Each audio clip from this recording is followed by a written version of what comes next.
Okay.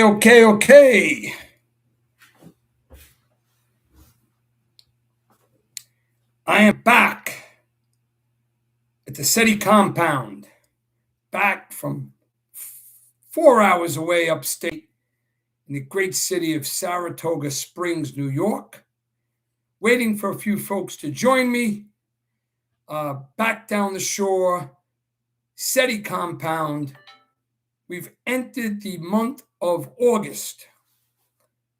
That means July is in the books.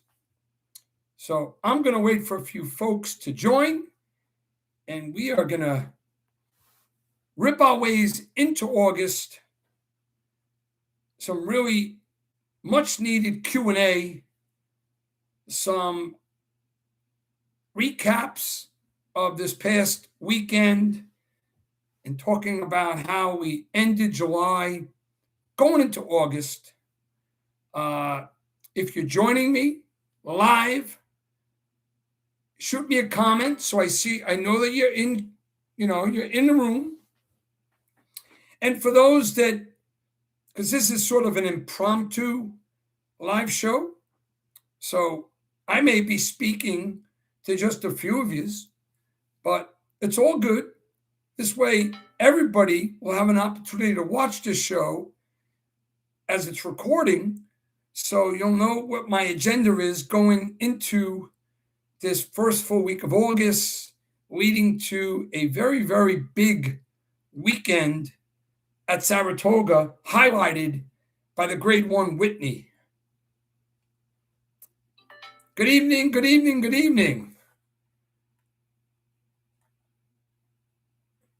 All right. Corey has chimed in. Can't wait to hear about my Saratoga trip. Thanks a lot, pal. I will definitely share lots about it. Lots to talk about, both on the track and off the track. I certainly made the most of it. Some things you'll find pretty interesting. I'm willing to share lots of my overall experience. And I was really happy to have several meets at Saratoga, whether it was down by the fence, the apron, trackside, in the paddock, up over in reserve seating, on the grounds in the picnic area. I did a lot of bouncing around. I ran into a lot of people. A lot of people said hey and said hi, and we had some very fun-filled discussions.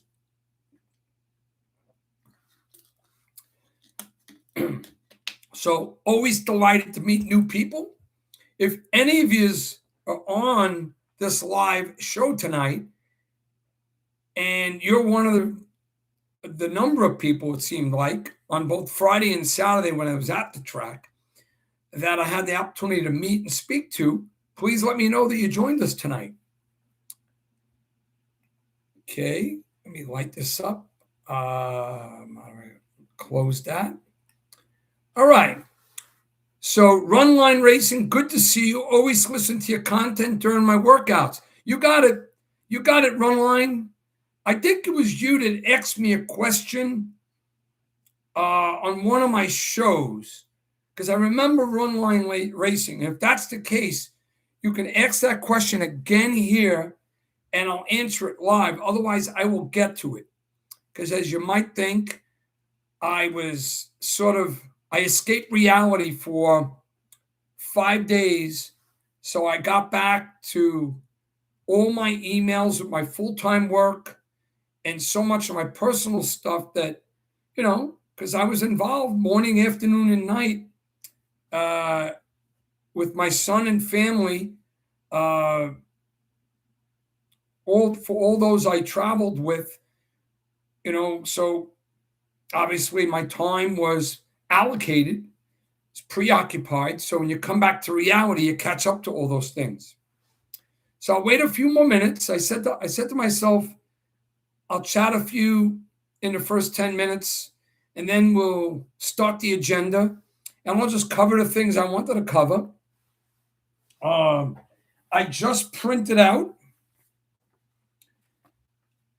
all 14 races for the big, very significant and very intriguing card at Saratoga this coming Saturday, pair of eights, August 8th, where the Saratoga card begins with race 1 at 11:45 Eastern. Of course, that's 8:45 Eastern for all you people on the West Coast, which is pretty cool. You get up, you make some coffee, you have live racing from Saratoga, at a quarter to 9. So for all of us on the East Coast, we're at it a quarter to 12. And the day ends with race 14 at 7:39 Eastern. Frank joined us. Hi, GL. Glad I found you. Hey, you got it. Hey, Frank, thank you for being part of this Focus to the Finish YouTube channel. Occasionally, we've gone live in the past where we've covered a variety of topics, and most of the time, it's like an open forum of conversation, sort of like if you were here at the SETI compound and we were talking horses or talking about anything you wanted to talk about. But so questions are good to put in the comment field, and I'll address every comment or question that's there. So I do say with great joy, thanks for joining again and being part of this segment. And we'll try to keep it probably tops an hour and a half, maybe even an hour. I started shortly after 9 p.m. I still got a laundry list of things to take care of. And I'll talk a little about how I'm going to approach August. And maybe we'll do a number of live shows close to the weekend, perhaps Thursday night, if the majority says it's good, at a later hour so I don't interrupt anybody's dinner or anybody's family time. Generally speaking, 9 o'clock on the East Coast, 6 p.m. on the West Coast, and you could always watch the replay. And I think if I get a good portion of my handicapping complete for a Saturday card, if I went on a Thursday night, I could talk about a number of the races. Now, the agenda, at least for this week, because it's obviously a highlighted race and many people are looking forward to this year's Whitney Stakes because it's really a very, very competitive, intriguing field of some rather dynamic older horses, 4 and up. But as I look at my printed DRF past performances, again, it's a 14 race card. Now, I just got back yesterday, so today I caught up a lot, and I'm beginning my handicap tonight. And the bulk of it will be done tomorrow, Thursday, and into Friday. And of course, when I handicap a full card, it always starts with film study, workout, and or more importantly, past performance race review. Now, in races with all the horses, many of the horses, Mr. Seti knows upstairs, I know, what they do, what they're good at. And, sometimes I need to refresh and watch a race over. But many of the older horses, I've seen the races. But now if you get the races with the younger colts and fillies, especially the 2-year-olds, where workouts are essentially important to view, and or young horses who only have a few races as part of their body of work to dissect, then those races I always review. So it's workout, past performance, race review, then the guts of all past performance indications and notifications, soup to nuts. And obviously, since I'm a daily racing form buyer's past performance handicapper.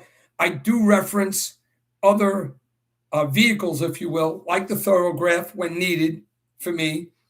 But others use, like I mentioned in other shows, they use either the Brisnet or Ragazins or whatever your platform is that you use to assist your handicapping. But I cover everything I need to cover to fully prepare myself. All right, so that's going to be part of the discussion. I am going to do a deep dive, a separate show on this channel. When I have it complete, I'm going to do a deep dive of the Whitney. And I may do one for either the test, which is a grade 1 7-panel race, or the 4-star Dave, which is that great 1-mile race on the lawn. So there will definitely be one deep dive. There may be 3 deep dives on this channel, so stay tuned. All right, a few more people have chimed in. Frank says, Gio, I suggest you review graded stakes across the country.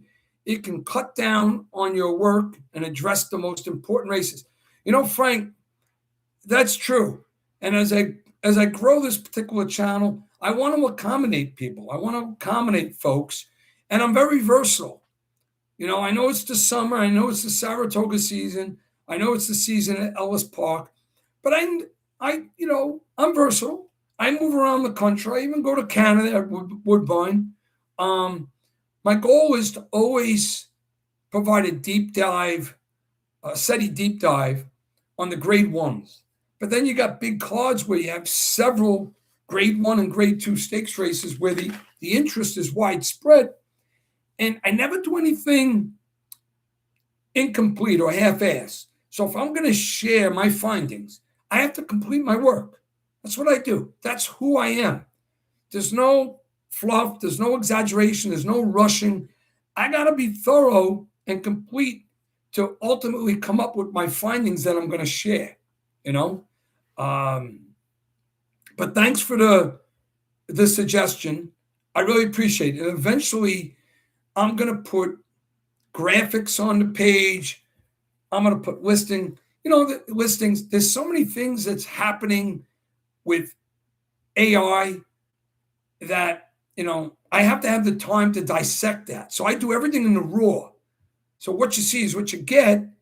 So I'm starting off with pictures, but I got to get other graphics and details on the channel. See, we got 10 people with us right now, which is a good thing. So I'm going to start and go forward with my agenda, and then we'll at least move forward with some impromptu stuff, and we'll do some Q&A. All right. So Run Line Racing says, he's asking a question here. What percentage of your bankroll is dedicated towards straight wages, win, place, and show, compared to parlays, and in parentheses, exactas, daily doubles, etc.? And 2, how do you grow your bankroll over the time? Because I just break even. All right. Well, Run Line, first of all, post your name so I don't just call you Run Line. Are you one of the guys or one of the ladies? And, give me a name that I could call you. Just put your name and I'll see that. And that'll be the first question I answer. Joe Dante. Yeah, man. Hey, listen, it was great to see you at Saratoga. You and your brother enjoyed the moments, enjoyed the conversation. And Run Line says his name is Bob. All right. So, Bob, since you put the first question, and then I'm going to go with recapping my trip and sort of giving you a recap of July as a total, and then what I'm looking forward to in August, and how I approach in game planning this next big card. It's a 14-race card. And one thing I always say, you've heard me say this, so sorry if I'm sounding redundant, but I like to remind people, if I complete my work and handicap a race, and I come up with a who I land on my precise order. Then I'm wagering on the race one way or another. Of course, I'll determine the disbursement, how much I'm wagering, and how much that race is going to be, how much capital I need for the race. But I'm going to wager on it because I don't want to do all the work, come to a conclusion, and just watch it. That's like playing poker cards with no money. If I'm right, I need to get paid. Because the worst thing in the world is to have an opinion on the race, complete the work, and then it materializes on the racetrack, and you're stone cold precise, and you don't make anything with it. What's the point? Why would anybody want to be in that situation? All right, to answer your question, bankroll is an individual process where part of the game planning, and I have a video on this channel that talks about game planning. So you have to identify the type of horse player you are, or what type of activity you plan on playing over the weekend. For example, if you're a full card player, I would always recommend stay within the reach of one racetrack. Don't go bouncing around, to Saratoga Saturday. Don't go to Colonial and Gulfstream and Ellis Park and Woodbine. And, I can understand you betting the Yankees or having a baseball game as part of your action. Or if you went to the newsstand and you bought a couple of lottery tickets and you aided action that way.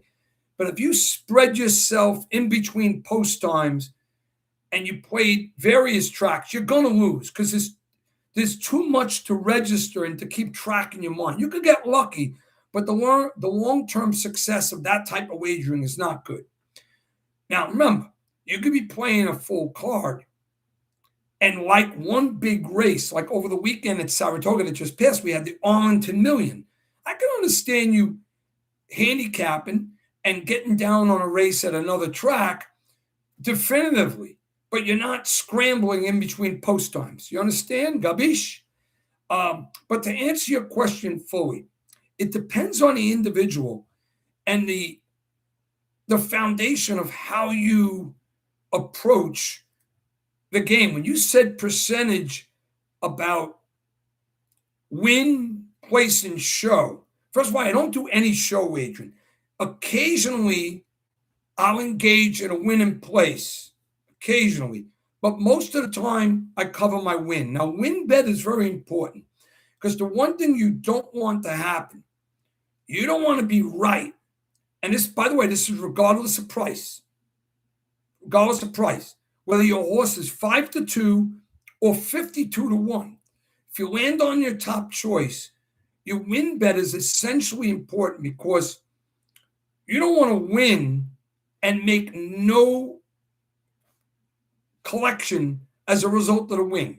Now, sure, you may put a percentage of your win, then play that horse as a key in your triples and your exactas, or a strong daily double play, or coupled with another horse in a pick 3, or your greater horizontal like a pick 5. But only you could decide how much of your capital for the day will be dispersed on your win bets per race. What I like to say is from a percentage of wagered on that race, let's call it 30% at minimum needs to go on your win bet. So, and there are different variables involved, but regardless of price, say you have, well, let's draw the line with $100. I'm hoping that's not too high. It's all relative. We could say $10, but say $100. If that's your budget per race, and that's a lot of money, then $30 of the 100 should be used as a win wage. Or if you're so inclined, splitting it 15 and 15 on the same horse, win in place. Depends how confident you are, and if you want to protect, because if you landed on an inflated price and he comes in second ahead off of winning, and now you got a $12 place price, you want to collect that too. So exact as daily doubles, you need to identify yourself and your wagering ways. If you're a vertical bettor or a horizontal bettor, or do you do everything? I've known guys at simulcast centers that never would place a vertical wager. They're there to play pick fives. And if you're a pick five player and pick five player only, I recommend, and I've said this numerous times, to play a strong daily double or a pick three within that pick five sequence, okay, which finances the cost of the pick five. Because the worst thing to do is have a strong pick five, spend $54 on your pick five ticket. You go 4 for 5. You're working with a track that does not give you a consolation, so you tear up your ticket if you go 4 for 5, and you didn't collect anything. What's wrong with having a double, a $5 double that paid you $75, which financed that pick five ticket? Doesn't that make sense? And I've been doing that for years. And you know how you know it helps you? And that's where I'm going to lead to the segment of the month of July being over and start recapping this past weekend. Okay? All right, Bob. So I hope I gave you something to think about there. You know, if you're just breaking even, just keep punching. But you got to hold yourself accountable. We're all going to lose. We're all going to have bad beats. We're all going to have duds or lemons, which I'll share about a couple of the days I just went to the track now, which will be a good bridge to my next topic. But what I mean by, and Joe, I need to focus to the finish. Oh, the focus to the finish? Yes. Matter of fact, I've already done it. I already had the thoughts. I met some wonderful people at Saratoga. Some people I met for the second time. And believe it or not, this little lady, this little 80-year-old lady stopped me. I was walking with my son. She stopped me and she said, "Are you Precise Geo?" With a little cringy voice, a little lady. She must have been 100 pounds. Sweet old lady. And I talked to her for like 10 minutes. And she watches my show all the time. And we took pictures. And I'm going to send her something because I exchanged contact information with her. That's a true story. And some other people were with a bunch of people. And I got a chance to talk to those who they were with. So let's go back to my Saratoga visit. Now, full disclosure, it wasn't a winning 2 days for Mr. Setti. And one thing that happens, and there are no excuses. I still was thorough with my handicap. But between Friday and Saturday, I believe there were 7 or 8 2-year-old races.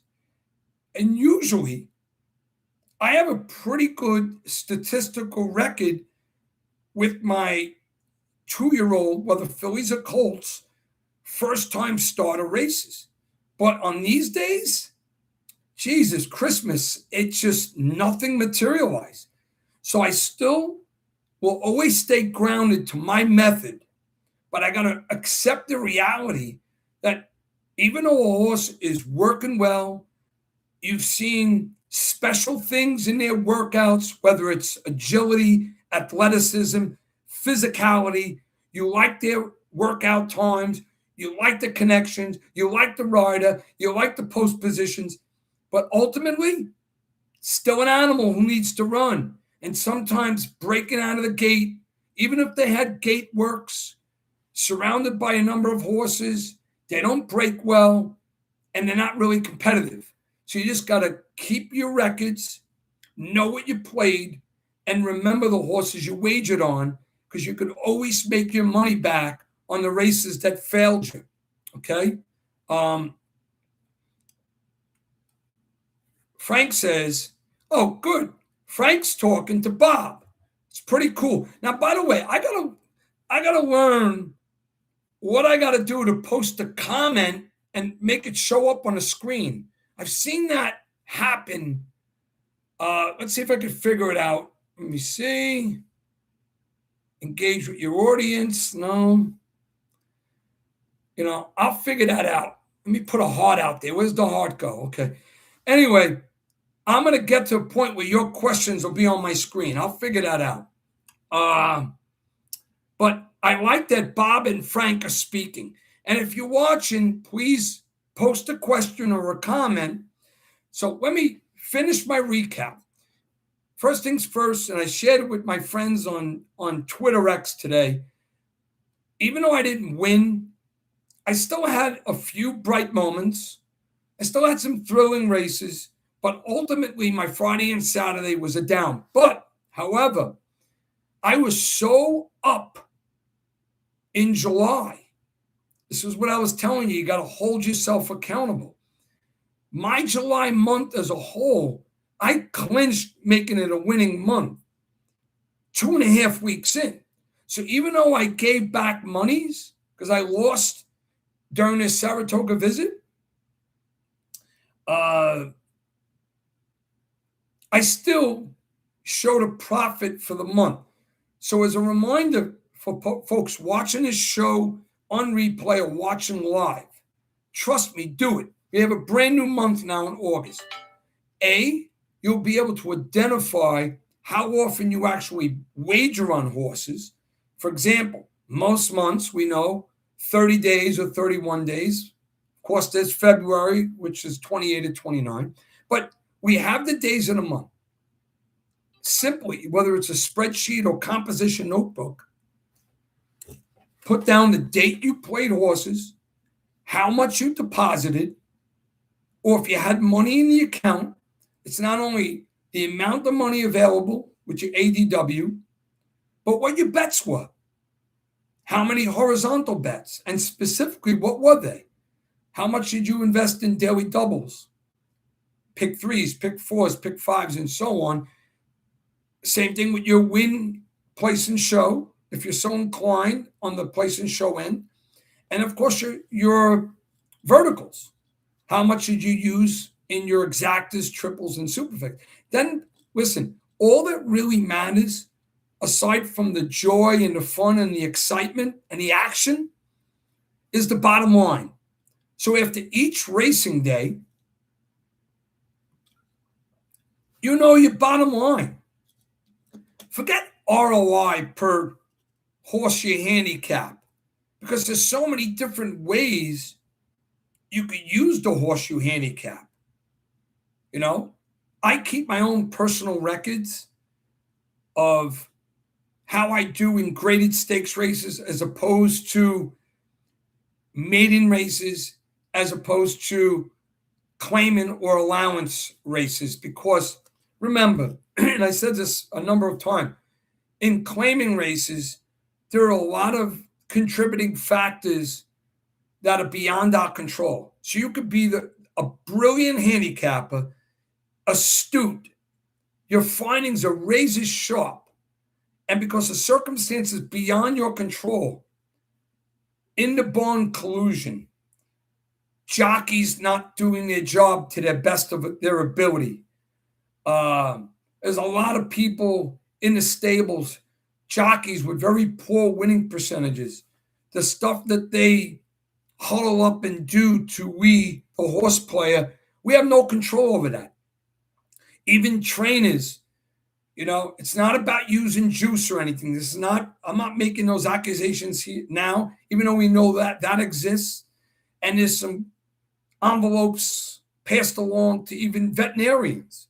But for the most part, a lot of that happens with that more often in the middle range races, like low-level claimers or tracks that don't have a major spotlight on them. All right? But don't ever fault yourself. I don't beat myself down. I trust my process. I will always trust my process.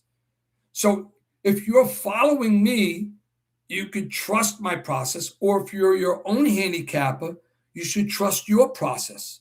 Yes, at times you miss things and you need to sharpen your saw. You need to get better. Everybody could miss something that After the race, a few of my followers said, you know what, Gio, after the race is over, no matter what the level, I always go back to my past performances and I recognize what I could have saw that could have put me in that horse's corner and over the top, but I missed it. That's always possible. It's always possible. But you got to keep things real. Hold yourself accountable. So we got a brand new month now. Do that. Identify who you are. Don't be reckless. Don't dance in several holes. For example, if it's a race day, like I said, I can understand you being interested in a turf race at Colonial or at Ellis Park, or maybe you're playing the Ellis Park card and you're going to play two big grade ones at Saratoga. Nothing wrong with that.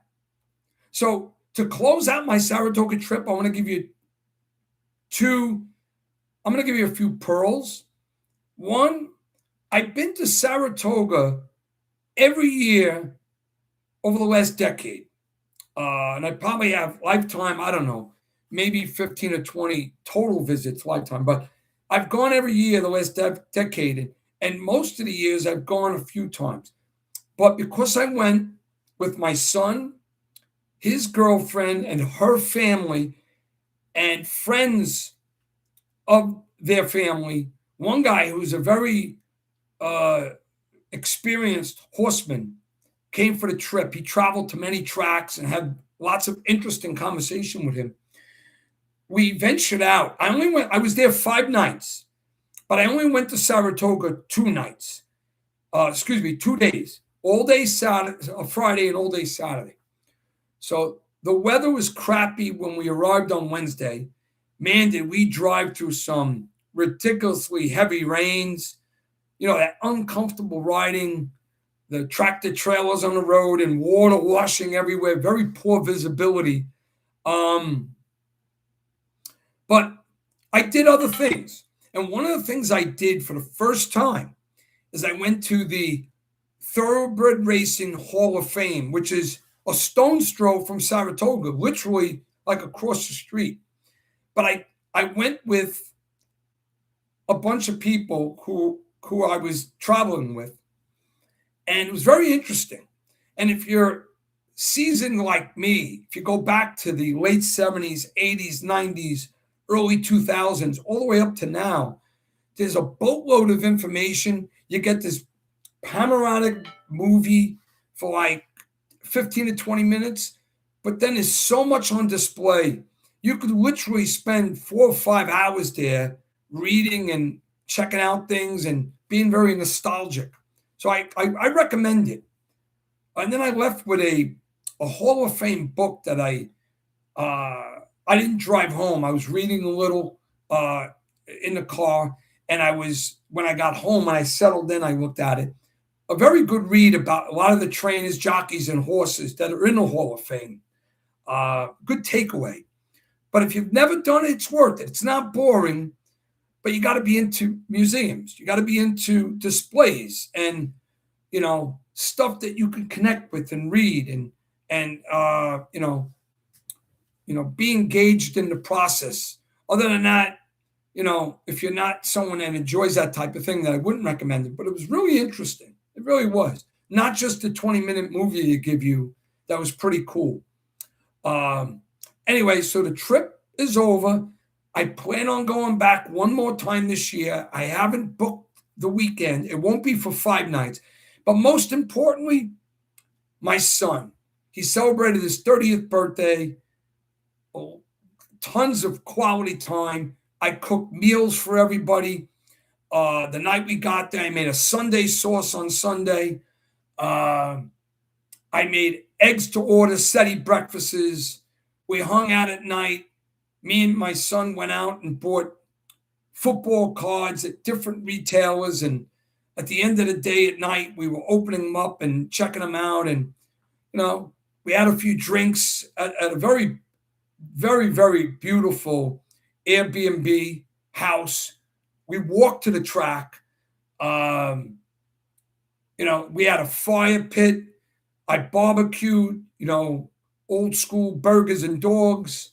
So a lot of good eating, some drinks, some great conversation, and fabulous people. It proves you could go to Saratoga for 5 days, 5 nights, only go to the track twice, lose, and still have a great time. And I'm living proof of that. All right. So Frank and Bob were talking. Do you and your son collect football cards together? Yes, Bob. I am a Major League Baseball historian, and I always collected baseball cards. So I do the vintage baseball, 60s, 70s, 80s, and 90s. But then I had a couple of decades where I didn't do much.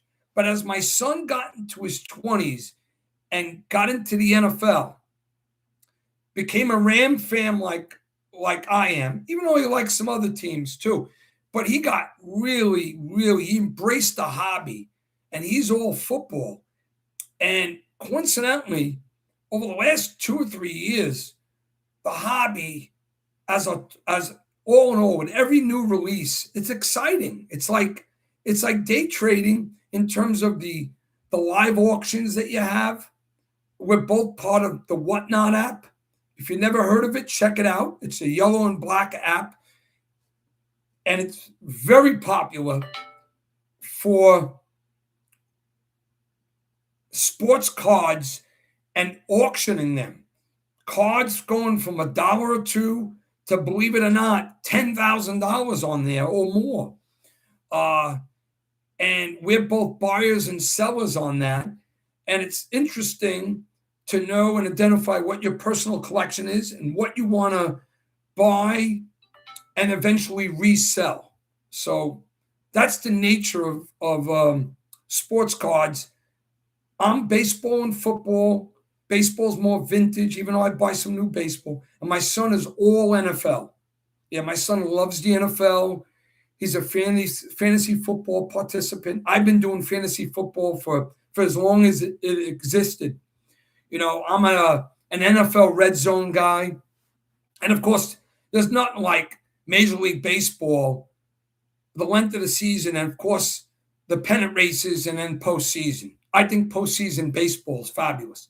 But anyway, I don't want to jump off what my agenda was. I wanted to talk about my trip. But really, if you haven't been to Saratoga yet, you got to make the trip.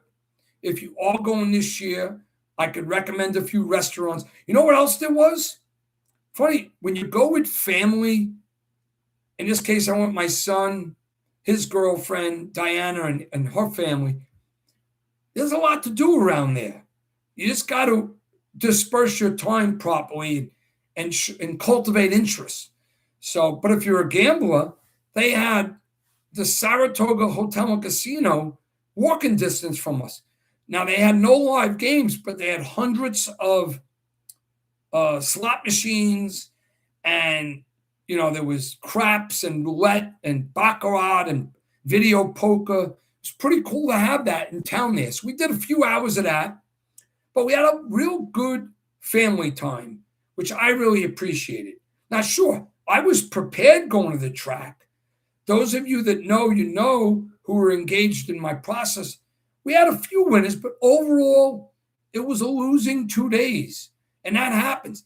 I had my horse that I felt was going to be an overlay, didn't break well. I had a hefty win bet on him. He ran fourth. So he didn't run toilet bowl bad, but he didn't win. He ran fourth. And then there was one race. I forgot the name of the horse. Maybe you'll know it. The horse was the 2 horse.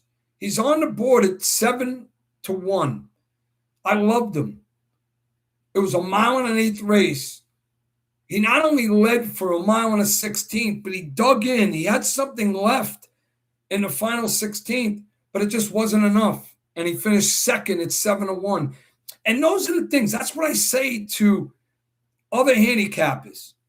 You could do so many things right, regardless of the price, whether you were working with 2 horses that were 25-1 or two horses that were 5-2 and 6-5. Oh, and by the way, I'm going to talk about the Jim Dandy. But it doesn't mean you're going to cash your ticket. So how you structure your wager and how much luck you have and how the race ultimately unfolds, you can be very much right, but still lose. And that's something we all know. That's a reality we're all familiar with. Oh, shoot, that's cool. Thanks, Bob. I saw your comment. So another thing, let's talk about the Jim Dandy. Now, those that were engaged in my process, you know I had a very, very tight win probability percentage. I believe I put 55%, 45%, Renegade, and Commandment, and I had Commandment on top. Now, this is what I was thinking. And so when I'm over 45 and 50, I didn't think anybody else could win the race. And that's no surprise because everybody thought the same way. But how the race unfolded, all right, I thought Silent Tactic ran better than most expected. The two horse in the race we knew was going to be 30 or 40 lengths away. Didn't belong in the field. He was a race filler. So Naira didn't embarrass us with a 4-horse race. But the two who somehow got some action should have been 180-1, not 35-1, whatever he was. But people play names and play numbers. Obviously, that horse didn't belong in any regard. Past performances, class, race times, distance. There was nothing that tied you into liking that horse.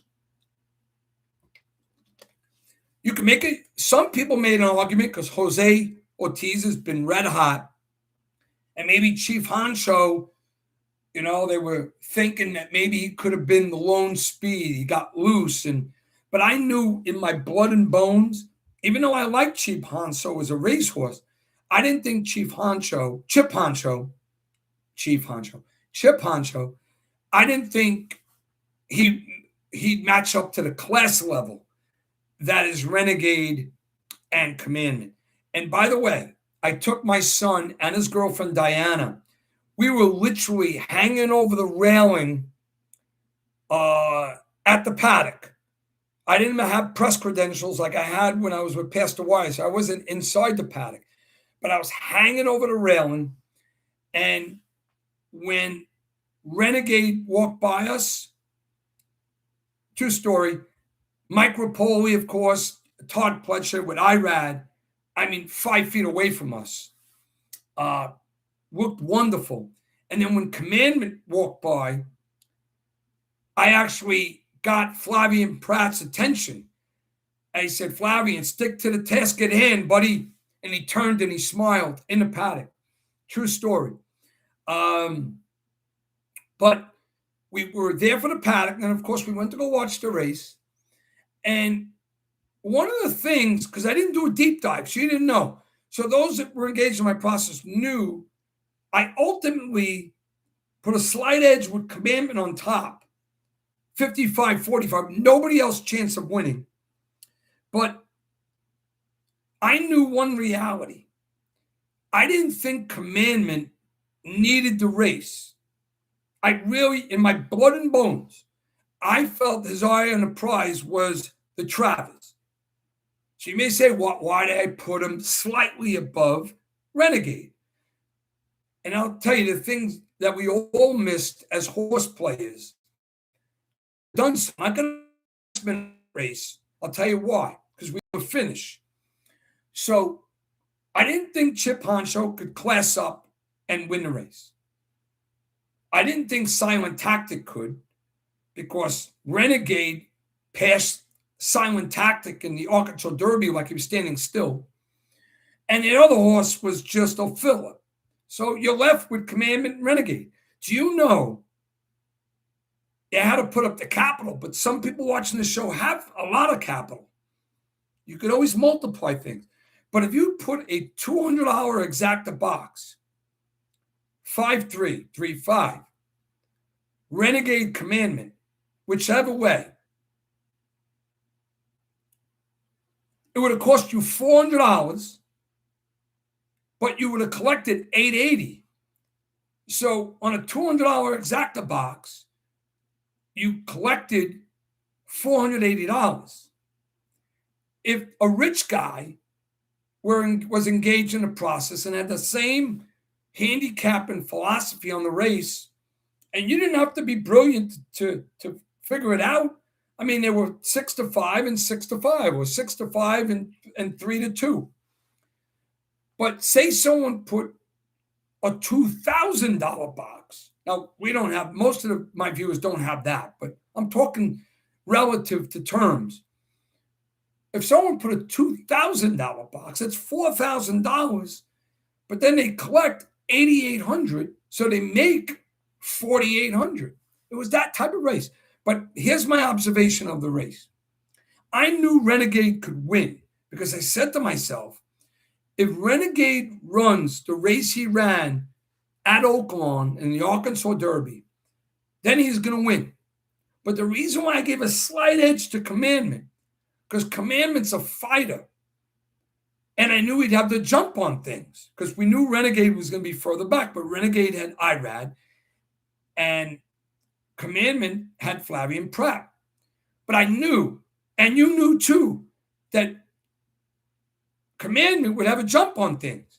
And the fact that he's a fighter, that he's proven to me numerous times in race review, I thought that if Renegade got to him at the last and final stride, that maybe Flavian would have Commandment fight him to the wire and he would win by a head or so.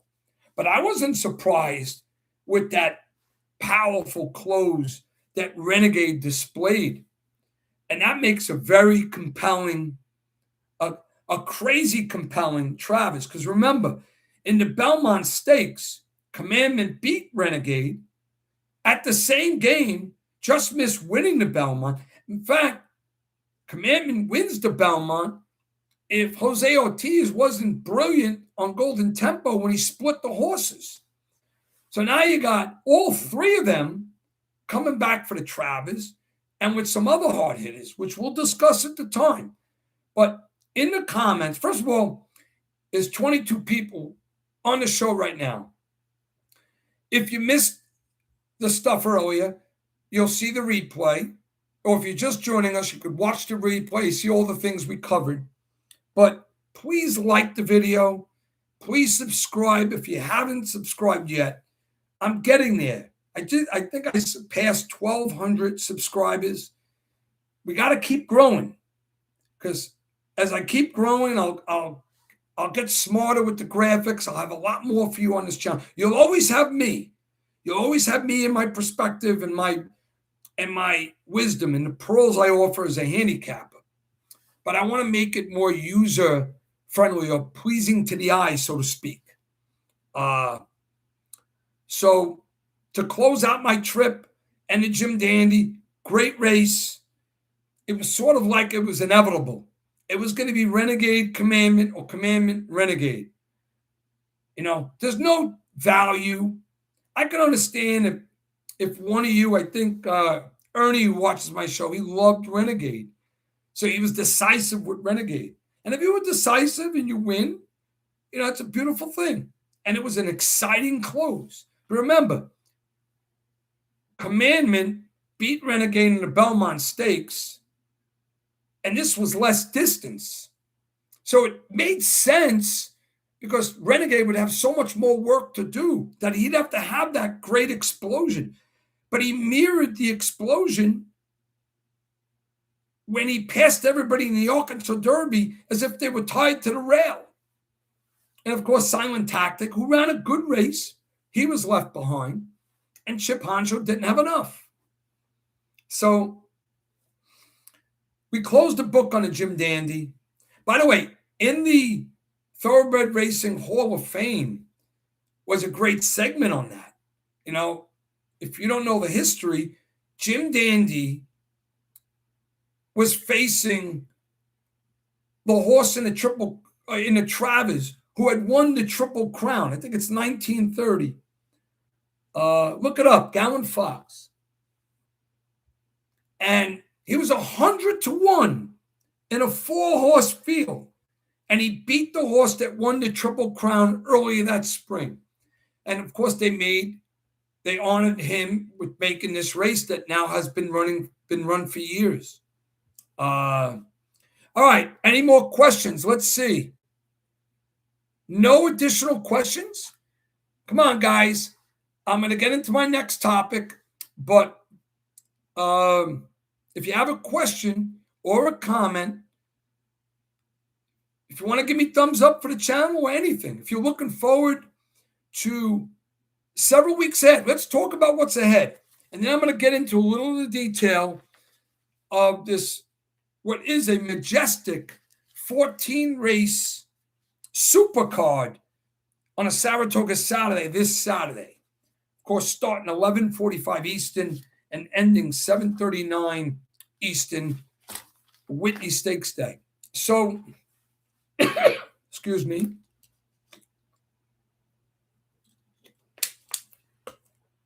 So what lies ahead? We have the Saratoga meet, which obviously runs through all these weeks. Now they're going to be running Wednesday through Sunday. So you got 5 days of Saratoga. Many big cards. You have Whitney Day this weekend. You have Alabama Stakes for the fillies, 3-year-old fillies on the 22nd. And the following week, you're going to have Travers Week. And we know those cards are going to be huge. Leading to the Labor Day weekend. And then what lies ahead at the end of this month, you have the very brief but very, very intriguing Kentucky Downs meet. The Kentucky Downs meet, if you're not familiar with Kentucky Downs, it's all turf racing. Very, very, very rich purchase. A lot of the big boys, the jockeys and trainers, will vacate Saratoga when they go head-to-head, and they'll go to Kentucky Downs because of the scuttle, the size of the fields and the size of the purses. So Kentucky Downs, you can go to their website to check the actual racing dates. I believe it's only 7 racing days of live racing at Kentucky Downs. I believe they start in the last week of the month, maybe even after the Travers. And that'll take you into September. And then in September, we have the much anticipated opening of the new Belmont Park, which is September 18th, which I plan on attending that weekend. Because obviously being a Shipsy Bay Brooklyn guy, I've attended Belmont Park hundreds and hundreds of times. And I've been at the Belmont Stakes, probably not as much as the Haskell, because the Haskell, I attended probably another 10 times at Monmouth. But I've been to at least 20, maybe 25 Belmont Stakes at Belmont. So it's going to be exciting. They're going to have a synthetic track. Now NYRA is just going to be Belmont and Saratoga. Aqueduct's done. And Belmont will have a spring meet, a fall meet, winter meet. NYRA will run those 2 tracks. So we'll know more about the schedules. I just wanted to mention that much anticipated in September. Then, of course, you got Keeneland Fall. Keeneland is a beautiful place in the fall. Much anticipation for that. And the Breeders' Cup, of course, will be at Keeneland. So nice change of pace from all the years at Santa Anita and Del Mar running consecutively. So at Keeneland. And lots to be excited about. So now in the summer, the dog days of summer, as we get into college football season, the NFL season, preseason, what I focus on primarily is Saratoga, Ellis Park in Kentucky, and Del Mar on the West Coast. I'll play Del Mar. Some days I handicap Del Mar. People write to my email all the time. Hey, Gio, you got Del Mar's card capped? If you're part of my email list, you'll get the offers on special offers on cards I'm going to provide if you wanted to be part of my process. Of course, if you follow me on Twitter or email, I'm going to have some precise order cards that I'm offering just to share. No opportunity to order or subscribe to, but I'll share it. Let me get to some questions. So Carson Young says, if Baeza gets out of the gate clean, he wins with magnitude and sovereignty fighting for second. Carson, it's a very interesting point. I will say one thing as I peeled off I printed out the past performances. So obviously this is the Whitney race 12. And maybe I'll give you quick bullet points. This is not a handicap. I got much work to do. Now, with the Whitney, I have seen all these horses run numerous times. I've watched a lot of their races. I bet a lot of their races. I know who they are. But some intriguing quick points, since you mentioned that. And Ernest Fries, thank you for all your hard work. Hey, I appreciate it. And thank you for being part of my Focus to the Finish channel. Please refer me out, share this, or share the channel. Have others subscribe when you can. Carson says, I own 3 horses running at Kentucky Downs in September. Hey, Carson, so when your horses are entered, shoot me an email at focustofthefinish@gmail.com.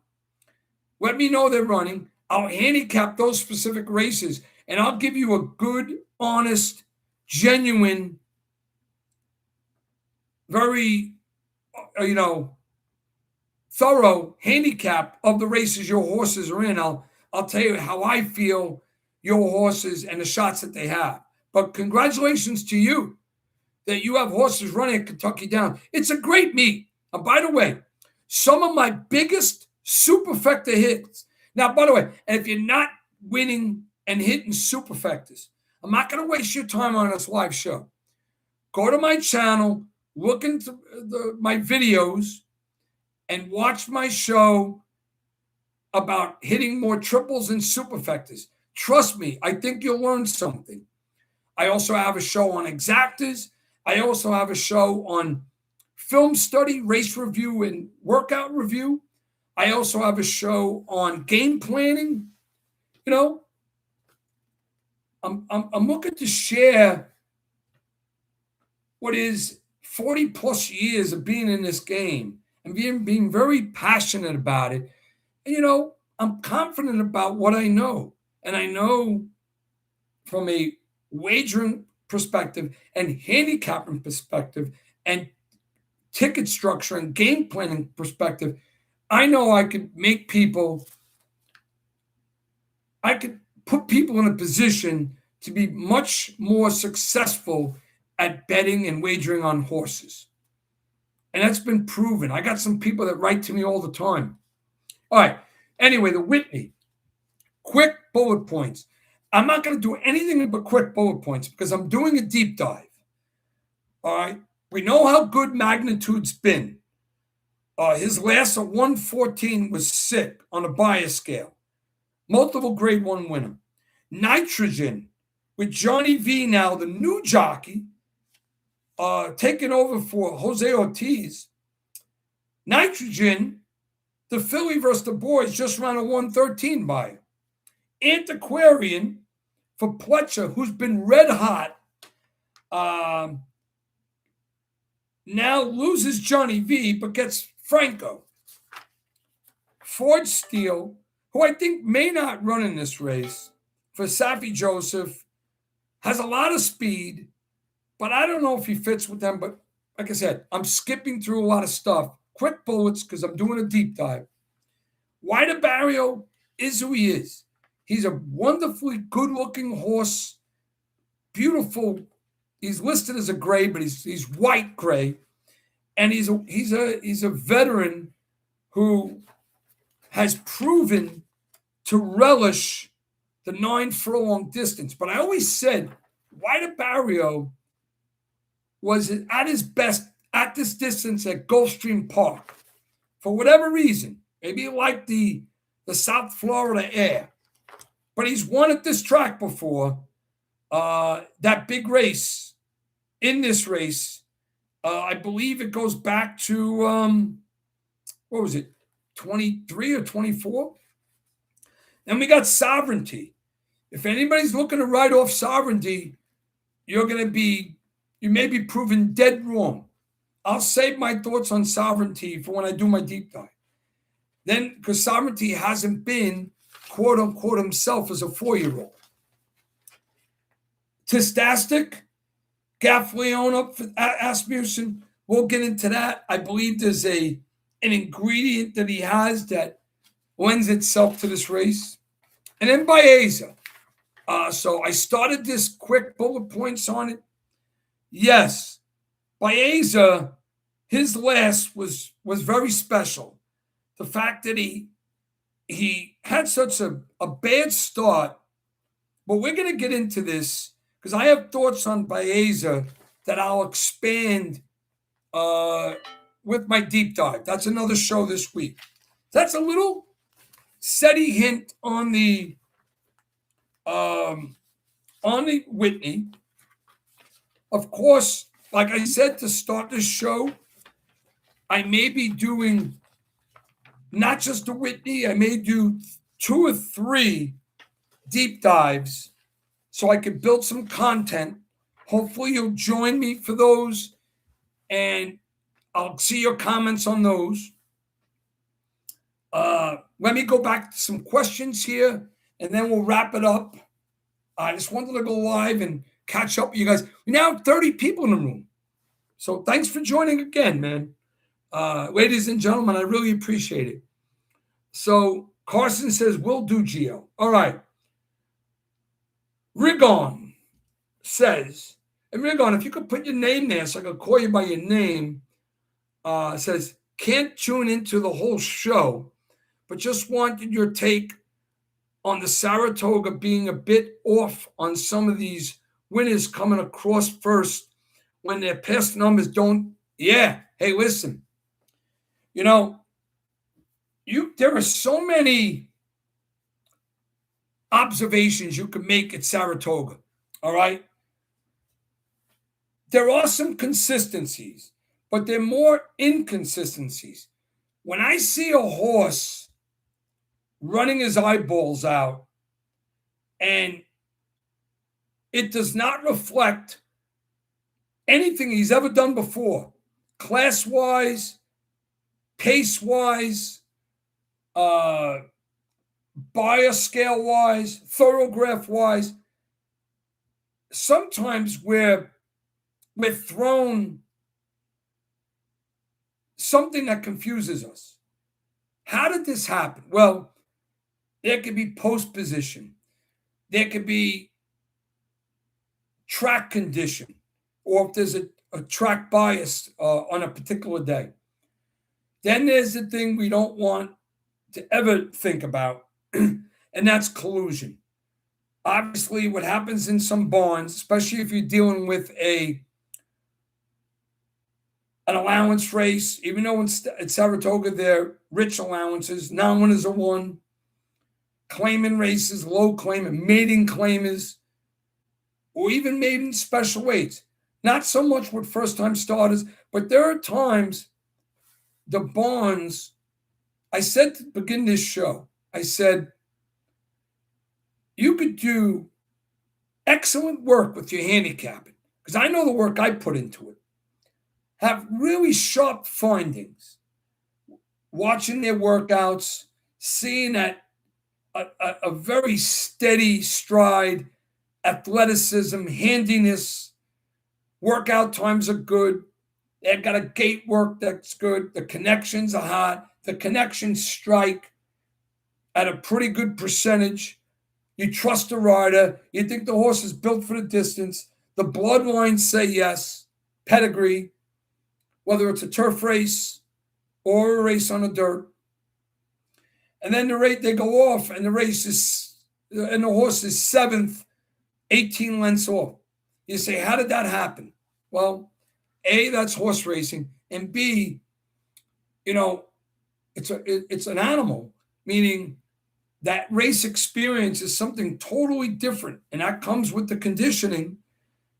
And sometimes they improve their next race. How many times you see a 2-year-old run crappy on debut, get bet at the window, and everything looked right going into the race, but they ran crappy, and then they win, they're very impressive, they're second or third out. And sometimes you get an overlay on them. But sometimes people collectively recognize that it wasn't all so bad, and the horse just had a debut as a learning experience. You know, it happens. You know, but the dirty stuff that we can't control is when jockeys and/or trainers and/or personnel at the stable, trainer assistants, and/or other jockeys. Remember, I told you, and this is absolute truth. It could even happen at Saratoga, but it happens more at the lower tier tracks. You know, Delaware Park, Parks, Finger Lakes, Belterra, Lone Star Park. You know, the mainstream, Gulfstream Park in the summer. There's a lot of maneuvering, a lot of collusion. And we're handcuffed. What are we going to do? If 4 jockeys huddle up and they intentionally make a race unfold a certain way, like the horses who have strong speed figures, strong buyers, they just have an off day. And then the horses or geldings that have been struggling all of a sudden go 15 or 20 points better or outrun horses that beat them soundly in other races. Why does that happen? Why? Because I believe envelopes are being passed to each other, and it hurts us, the bettors, the horse players. It happens. Money is the root of all evil. Money, or the opportunity for money, especially with people who are struggling. For example, jockeys who have a win percentage of 5, 6, or 7%, you know, they're not making any money. The agent's not getting amounts. So why not make some money, arranged money? It happens. You know, as for jockeys, look what's happening at Saratoga in the meet. You know, it's Irad, it's Jose, and it's Flavien Prat. And Irad missed, the first 6 or 7 race days? But, you know, yes, the percentages are high. You still got to handicap the race. Somebody had written to me recently and say, you know what, Gio, I'm going to play my pick 5s. I'm just going to use Irad, Jose, and Pratt. And it's happened where those 3 guys, collectively, their mounts made the pick 5. And some of the pick 5s were nice. But I don't play that way. Yes, the jockey is a big part of your handicap. But you got to like the horse too. And you just can't select jockeys to fill your tickets because they have higher win percentages. Got to be smarter than that. Okay? All right, so thanks for tuning in. When you said you can't take in the whole show, but that's the best way I can answer your question. And I think, you know, I covered much of what I wanted to cover in that question. So we're approaching an hour and 15. Are there any other questions? I'll stay on for another, 5, 6, 7 minutes to field a few questions. And if there aren't any, all I ask is that if you haven't subscribed to the channel, please do. Share it when you can. And stay tuned for my other shows, which will follow this week. I'm definitely doing a deep dive, elaborating very significantly on all the horses in the Whitney. And I'm likely to do either two of the three grade ones. We have the Saratoga Derby, which is that lengthy turf race, 1.316 miles. The 4-Star Dave, which is the turf mile, and of course the Test, which is a grade one for the fillies. So my focus this weekend will be at Saratoga.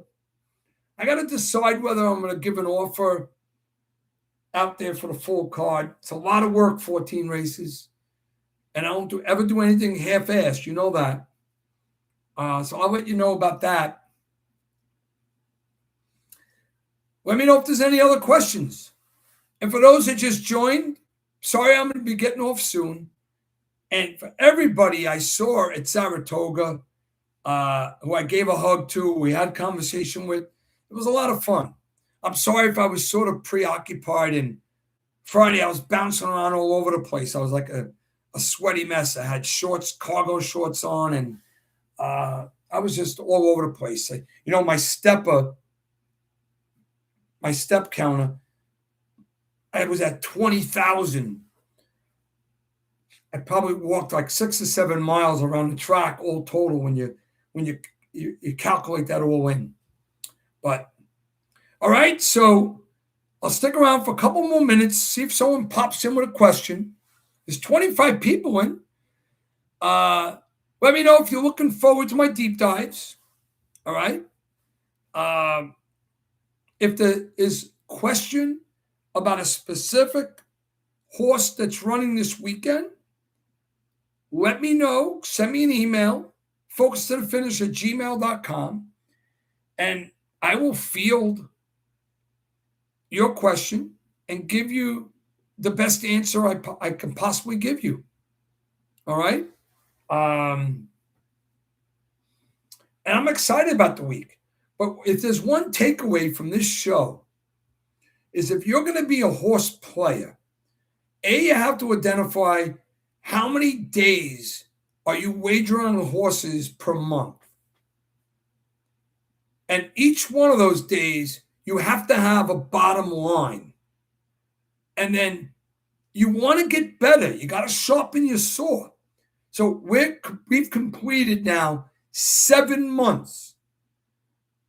And by coincidence, I don't know if you remember from last month, I was even with 3 and 3. Now I have 4 winning months and 3 losing months. But I also said you can have your biggest winning week during a losing month, and you can have your worst week during a winning month, which I just proved, because this past week could have been one of my worst weeks of the year, and it was during a winning month. That's because I crushed the first few weeks.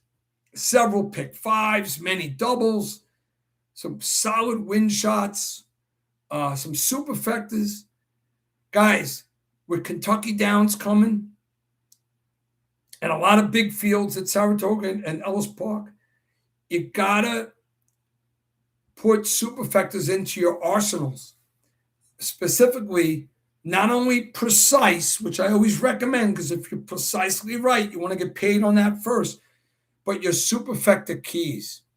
It's a power move, and it's not expensive. Ruben chimes in. Gio, what is your take on horses stretching out in distance for the first time or cutting back in distance? Good question. My take on that is what makes me come to a conclusion if the cutback or the stretch out is warranted and embraced is based on their full body of work and the nature of the current campaign. Sometimes you get a feel for the horse's talent in race review, where you feel the stretch out is just what the doctor ordered. All right? Because remember, you have front runners, you have pressers or stalkers, you have closers, and then you have deep closers.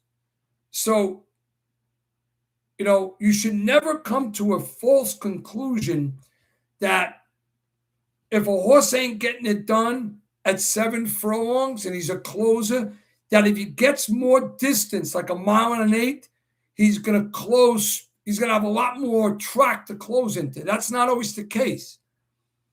You got to recognize the horse's ability, and some of them have their best kick as a closer in sprint races or in 7 furlong races or miles. And then you have to differentiate between a 1-turn mile or in a 2-turn mile, or even a 1-turn mile and an eighth, like they have at Colonial Downs. You have to know the configuration of your racetracks. If you don't, then you're sort of incomplete. If you're betting Del Mar, you need to know the depths of the Del Mar racetrack on the turf and the dirt. The stretch, is it a long stretch or a short stretch? And that's with every track, like a Gulfstream.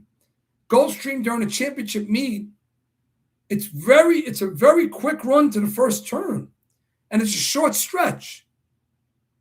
Those are simple facts that you need to know that help you make those decisions.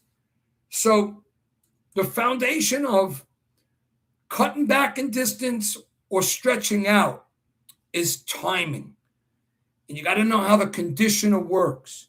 And you got to dissect the full body of work of what's been demonstrated over the racetrack. And then you got to trust your dissection, your eyes, and race review. Film study is not only something I spend the most time on, because that's how I compile a lot of my notes. Then I see if the notes have been translated into the findings in past performances or in the race result charts from the Daily Racing Form. Remember, Mr. said he's a DRF guy, a buyer's guy. Buyers isn't just about knowing who's got the fastest buyers, who ran the fastest. Yeah, we all like fast horses, but you have to interpret it and measure that against class. Measure that as to where they're running their best buyers, which tracks. Is it in a slop? Are they in turf races? Was the turf firm or yielding or good? One thing that is very sophisticated, and you have your indications with Brisnet and Ragozins and Thoroughgraph. Thoroughgraph is actually pretty easy. You look at the body of work, and you get the lower the number, the more competent they ran, or the quicker they were. But with buyers, and there are other elements with Thoroughgraph, but my point I'm making, all these indications, every specific indication from the workouts, the patterns of workouts, whether it's a baby, a 2-year-old, or a seasoned horse like the horses in the Whitney, you got to know and understand how they're training. Are they running really fast? Are they cutting back in their workouts? Do they look athletic? Are they willing in their workouts? And in race review, and there's a show in race review that I have on this channel, does a horse consistently fold, hang like a chandelier in a stretch, fold, quit, doesn't like to be eyeballed, had opportunities to win and didn't get the job done? You see these horses with 4 seconds and 2/3 in 7 races. Dissect those races, see if it's on them or were they challenged by their trip. If it's on them, then maybe they don't want to win. They don't have that tenacity. They don't have that drive, the guts coming down the lane. Or was it a jockey error? I love horses who have demonstrated to me a strong willingness to run outside and inside and or in between horses. There are horses that get eyeballed and they welcome to be eyeballed. And there are others that get eyeballed and they wilt, they fold. You got to recognize those things. That's part of visual handicapping. All right, another question here. Hey, Gio, how do I know what time the shows are, and do you list in your email? Okay, the shows, subscribe to the channel so you get notified via email when I drop a show. This week, because I got a lot of work ahead of me, I'm doing this Whitney Day card. And the grade ones are really strong races. So I'm doing the Whitney and 2 other deep dives. So stay tuned for those deep dives. And at the end of my deep dive, you'll hear, I'll share all my findings and I'll give you my precise order that I live or die with. Okay? Bob, who's Run Line Racing, Gio, when you get a chance, check out this horse. Number 4, Santa Anita, the March 30 race 2. Horse name is Otis Betts. I will. And I'll watch the race and I'll give, you don't even have to tell me what I'm looking for. I'll tell you my opinion of that horse in that race. March 20th, not 30th. Okay. Lost a good jockey, R.I.P. Robbie. Harry Hampton says, yeah, you know what? I didn't read into the story too much, but I heard Robbie Alvarado passed away. Yeah. Sad. We listen, every single day, all of us have to count our blessings. He was a younger man than me. I'm 63. I feel good. I'm in good shape. I do everything I can to promote longevity. I told some people on other shows that I sacrificed to eat better, and I used to be like twice the size. I lost a lot of my muscle size only because I had no fat to lose, and my weight came off of the muscle mass on my chest, shoulders, and arms, and a little of my ass and legs. But I ate better, so my labs are better. So, yeah, you got to take care of yourself. You never know, but you do got to live as well. So live with passion, promise, and purpose. And never forget that tomorrow is promised to no man. So rest in peace, Robbie. Tomorrow is never promised. So you got to live your life with that sense of zeal and, passion, promise, purpose, love, family.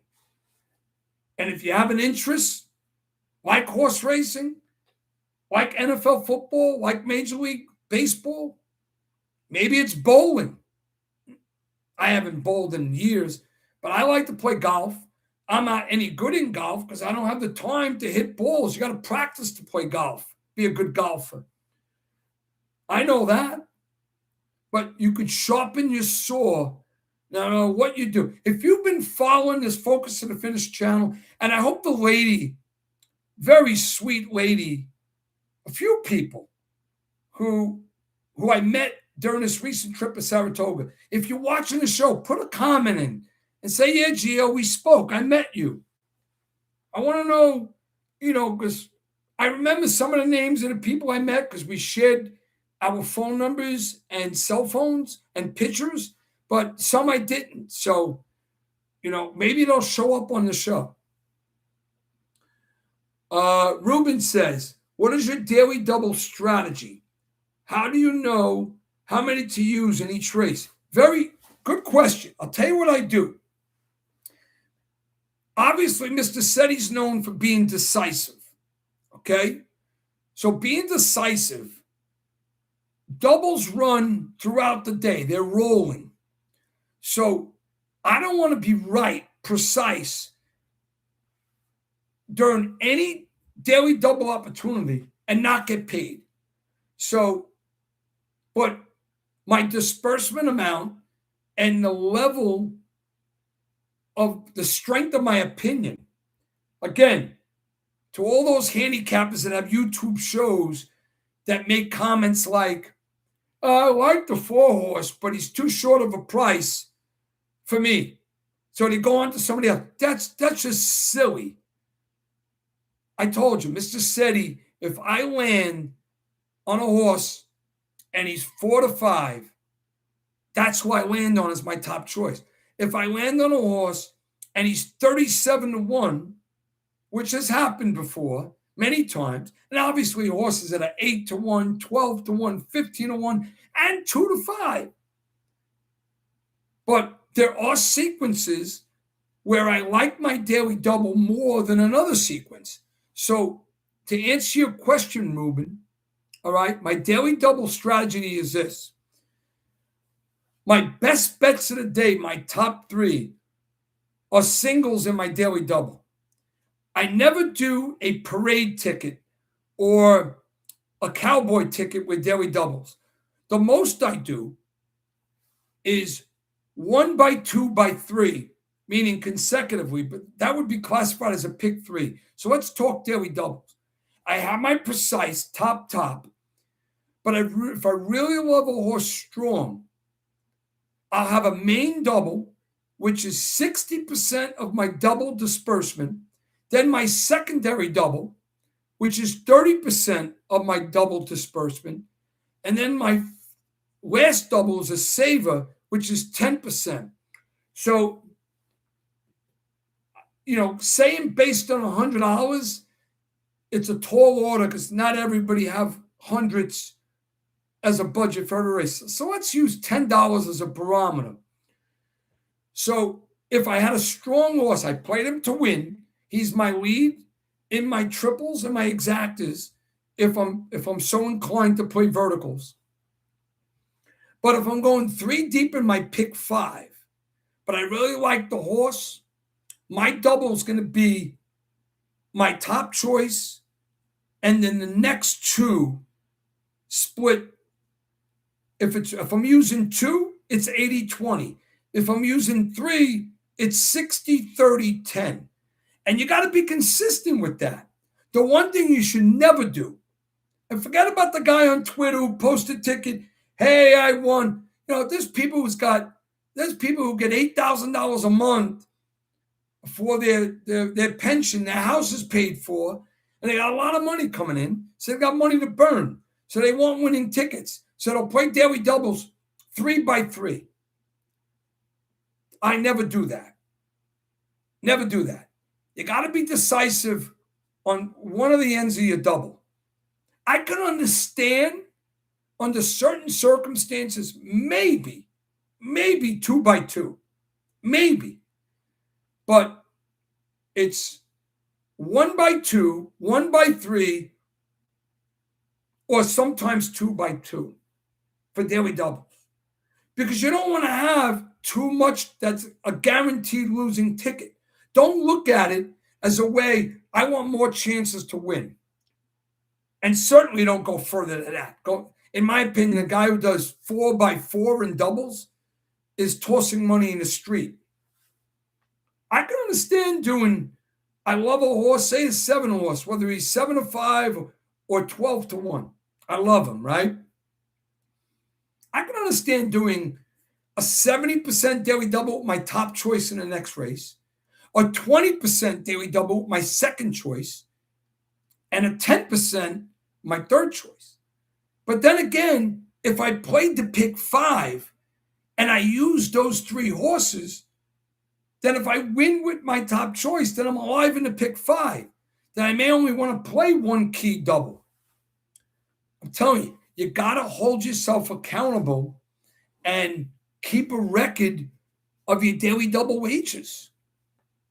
All right? All right.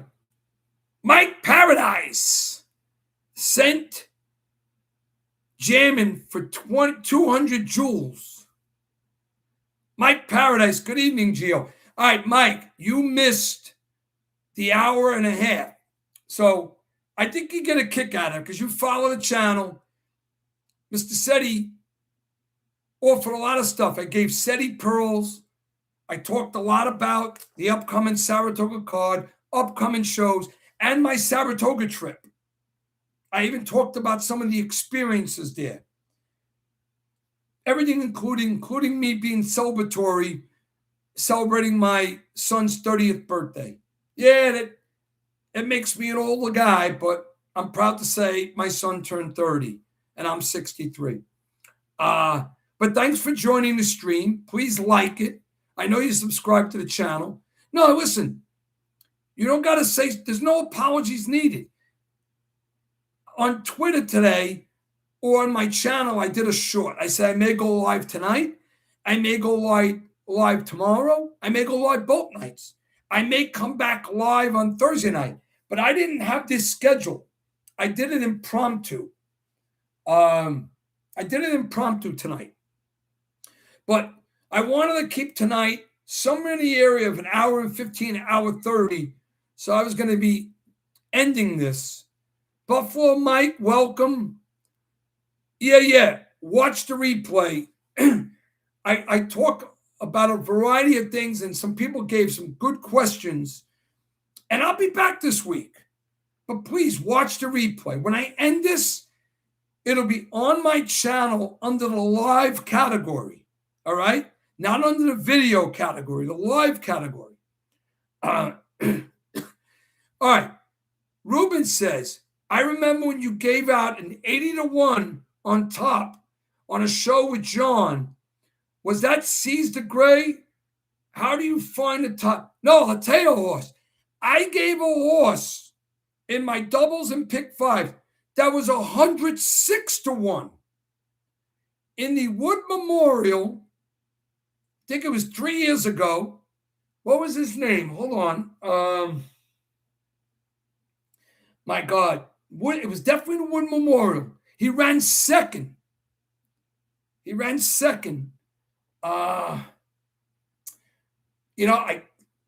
wish I could remember right off the top of my head.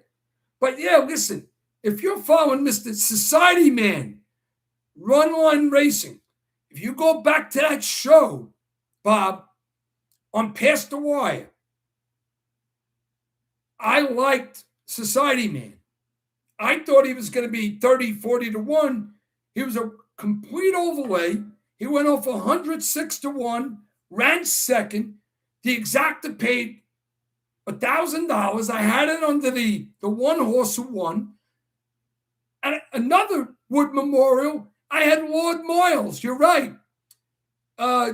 Ruben, not 80-1, but I had Lord Miles in the race with Dreamlike. And I had that triple that day. Coincidentally, that was the Wood Memorial too. So yeah, listen, there's no cherry picking. If I do my handicap and I land on the favorite, then that's who I land on. Whether he's 5-2, 8-5, 6-5, 2, whatever.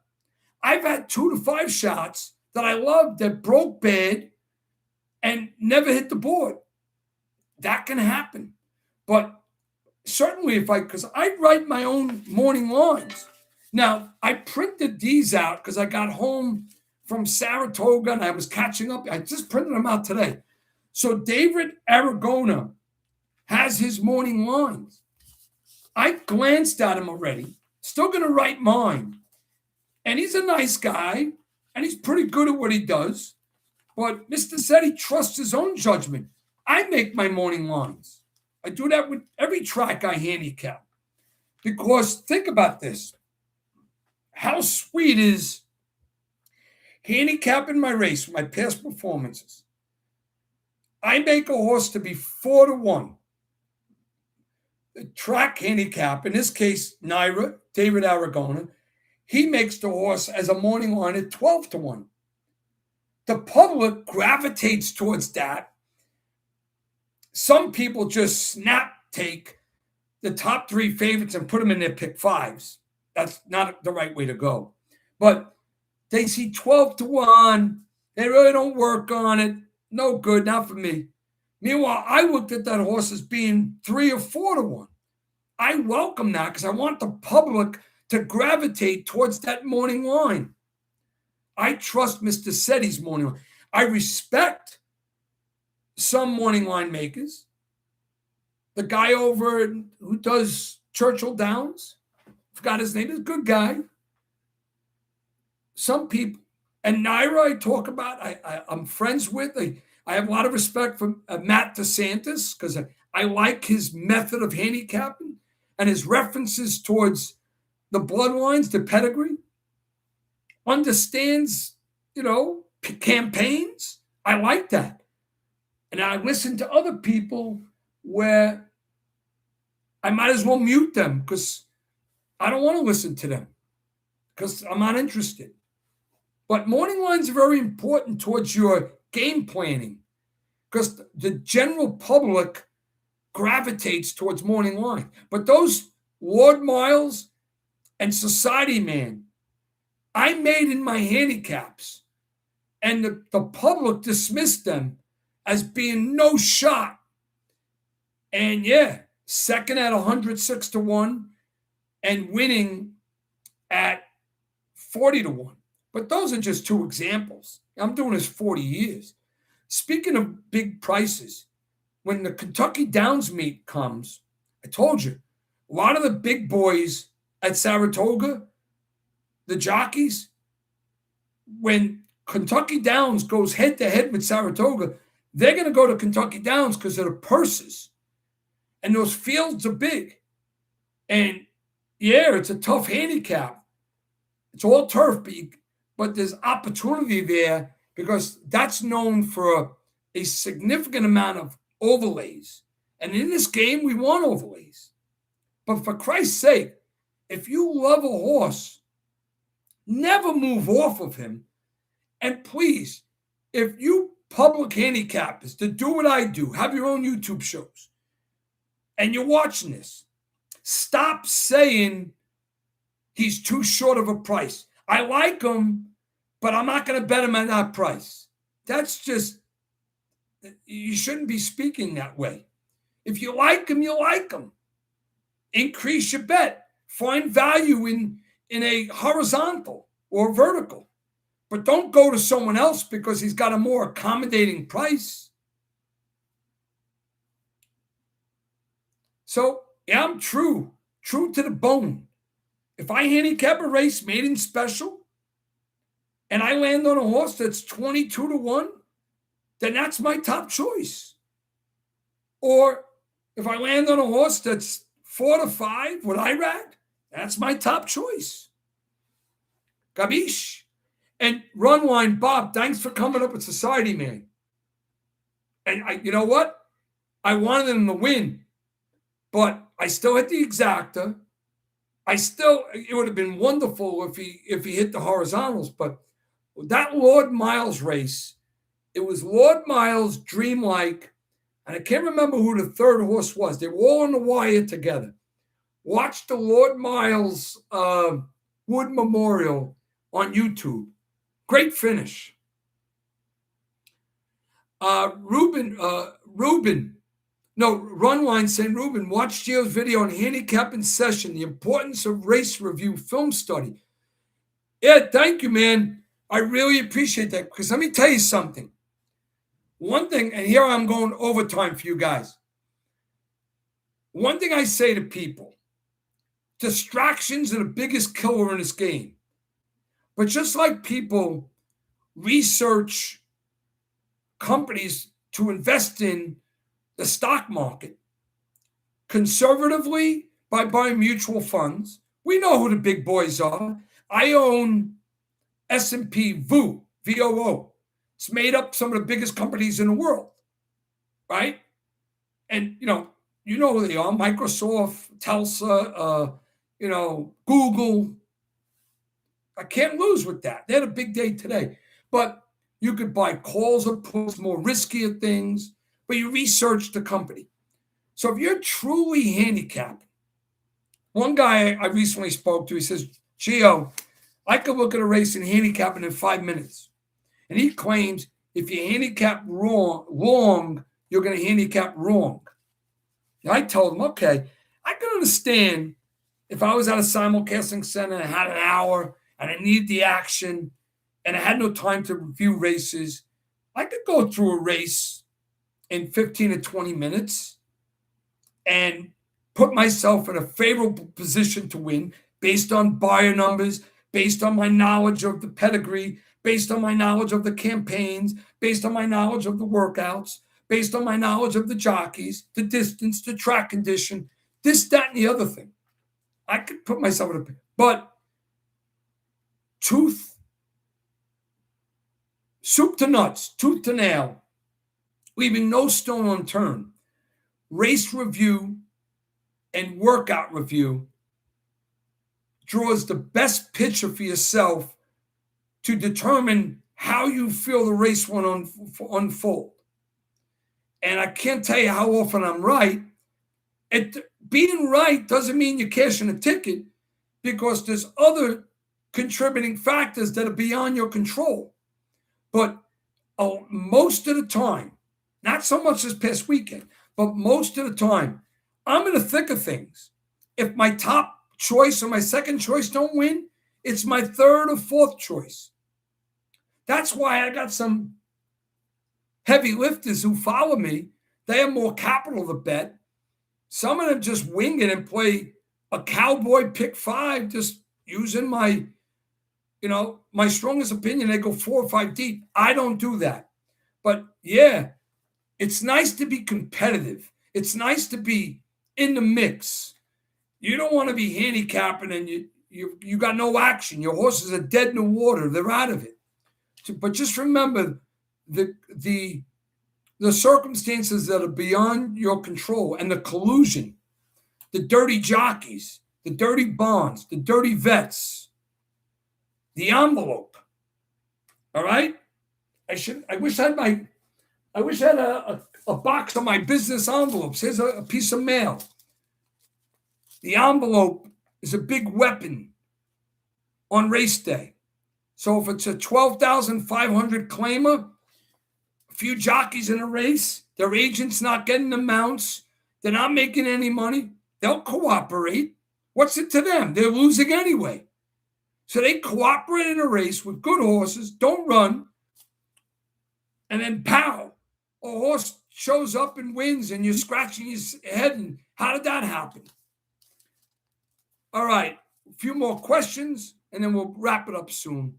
So, looks like Mr. Hill, the difference in Mo is Aragona makes to what he thinks the public will do. All right, that's interesting. Sometimes the morning line maker, if that's what you mean, I believe that's what you mean. The morning line maker, like David, and David, if you're watching, I have respect for you. I like what you do. You're younger than me, and you're pretty knowledgeable. My morning line's different very often, but sometimes they're the same. But I hear your point. So he's creating a morning line as to where he feel the public will go. Well, that's exactly what happens. How do you think overlays and underlays are created? Overlays are created because the morning line maker has a horse at 10, 12, 15 to 20 or 30 to 1. And the public who aren't seasoned handicappers, they see that and they're afraid of that. They just put them in underneath in exotics. And then you have the scenario of underlays where you pay a tax. Right now at Saratoga, no matter how you slice it, all right? Say you're slicing a big log of mozzarella or American cheese at the deli, and you got the slicer going. But now you're taking out the cheese, and it's Flavien Prat, Jose Ortiz, or Irad. Well, if you're slicing that cheese, you're going to slice a lot more because you're paying a tax on the price of the horse because they're on them. Think about it. If Jose Ortiz is on a horse, now when it's a one allowance race, horse is 7-2. Doesn't have dynamic form, 7-2. Now you put Heman Harkey on that horse or some other Fugazi rider or not unsuccessful rider. All of a sudden, the same horse, the morning line is 15 to 1. Or the bettors make him 15 to 20 to 1. You understand what I'm saying? All right. The boy plunger, who is a man with many aliases, many names, is Geo.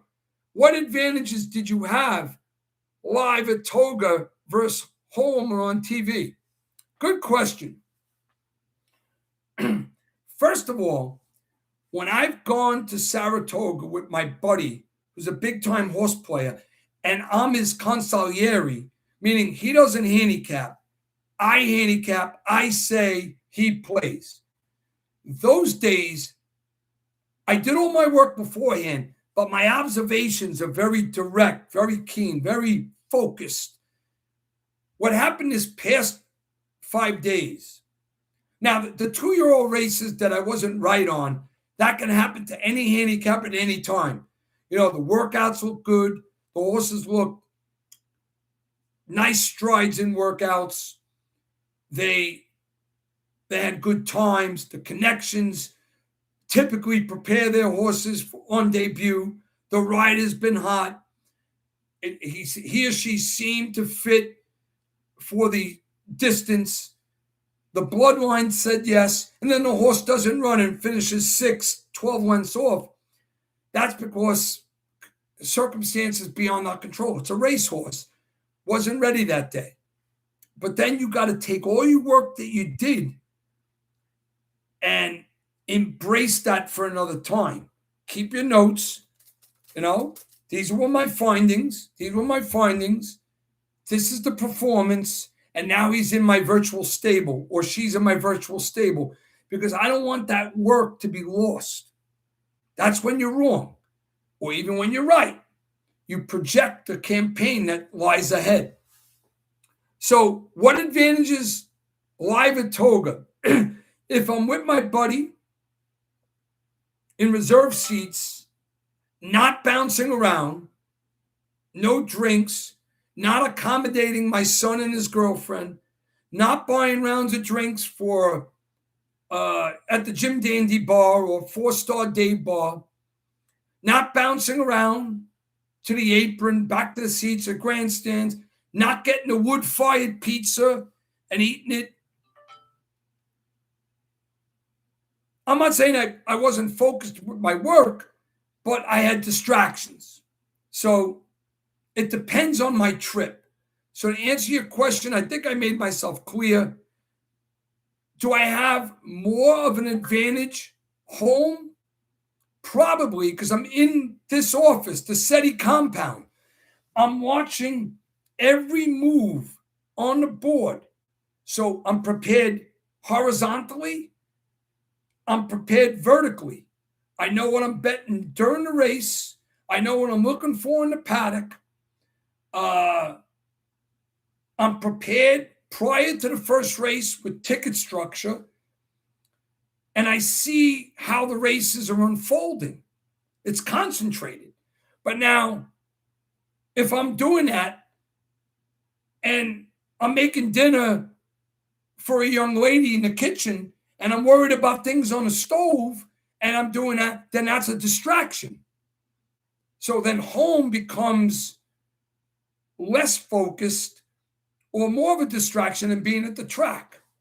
So it varies. That's the best way I think I described it pretty well. It varies. Give me a thumbs up if you agree with me, Boyd Plunger. I like that lightning bolt star. Runline says, Bob says, with all you said earlier about envelopes, do you limit your action in FTS and cheap claiming races? All right. First time starters, I believe that's what FTS. I like 2-year-old races because I trust my experience and the observations I make in workouts. Then I listen to be more informed in case I miss something, like Acacia or Maggie Wolfendale, who I think are smart ladies that know something about pedigree and bloodlines. Conversely, some people I don't want to listen to because I think they're, I'm not interested in what they have to say. But some people are pretty smart with that stuff. But because I know what I did to prepare for the race, maybe I missed something. I could have missed something. I'm not going to be 100% thorough 100% of the time. But yes, my bigger bets, my more confident bets, my higher win percentage is with grade 1, grade 2, grade 3 races. Because everybody's watching. The purses are bigger. The envelopes, now there could be collusion, but the collusion doesn't happen as often in what I described. So those first-time starters shouldn't be grouped with the cheap claiming races. Put the maiden claiming races, not the first-time maiden special weights with yearlings that cost $600,000 to $1 million, and solid connections, Pletcher, Brad Cox, Chad Brown, Papoli Stables, Judd Mont, Spendrift Farms, all the big connections. They're serious about what they do. There's not as much Fugazi actions, less envelopes there. But yeah, Gulfstream Park in the summer, Colonial Downs, Delaware Park, Parks, or anywhere Paco Lopez, right? You might as well get a lighter and start burning your money. You can't control over things. Paco Lopez is the dirtiest of all jockeys. That's why he goes on winning streaks in those shitty tracks. Even Monmouth.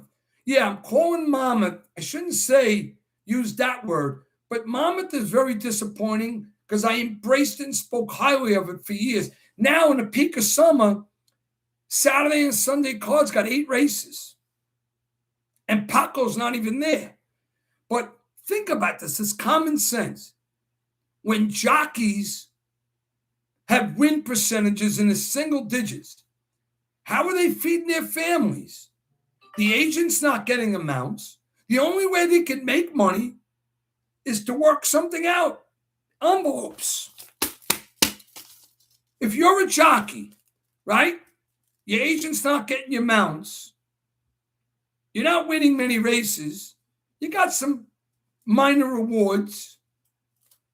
All of a sudden, someone presents an envelope with 20 or 30 Benjamins. So now you're getting $2-3 grand in a sealed envelope to just cooperate for a race. What do you think? They're not going to do it? Come on.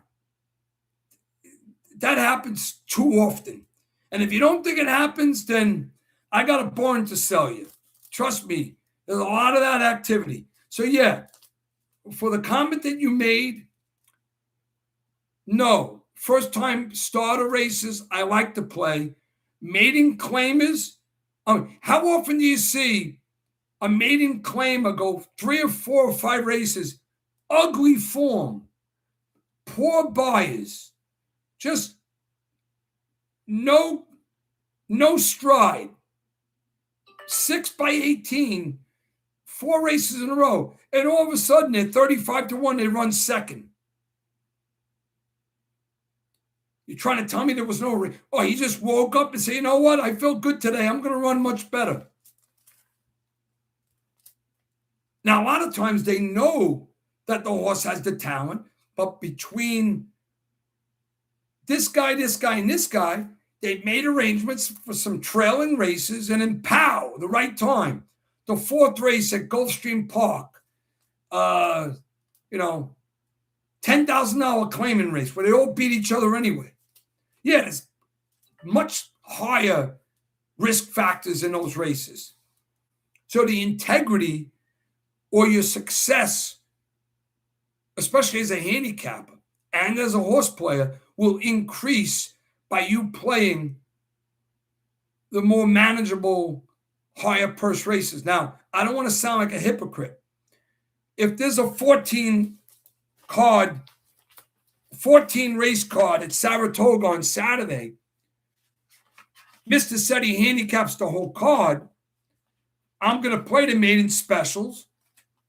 I'm going to play, now this Saturday is an exception because it's a diamond of a card because every race is great, even the maiden races, because of the connections, the jockeys and all that. But you get the point. if I'm doing a whole card and there's 2 stakes races, a couple of optional claimers, and everything else is so low claimers, I'm betting the race, but I'm being mindful of the things that can happen that are beyond my control. I talked to John Stetton about this a long time ago. It makes me want to get angry when I do all the work and what I see unfolding on the track has nothing to do with my findings, illogicalness. And the only answer is there's arrangements being made. And it's not as juice is another thing. I can't publicly talk about the trainers who I know are juicing. But aside from juicing, it's the maneuvering. Jockey had a bad day. Jockey had a bad ride. Losing intentionally is easier than juicing a horse to win. Does that make sense? All right, Ruben. So that's enough with the envelopes. Ruben says, any thoughts on quarter horses? My home track, Saratoga Park in San Antonio. Now look, Horseshoe Indianapolis, former Indiana Grand. They run a card of flats, thoroughbreds, and then they run a quarter horse, 330 yards, 440 yards, or 220 yards.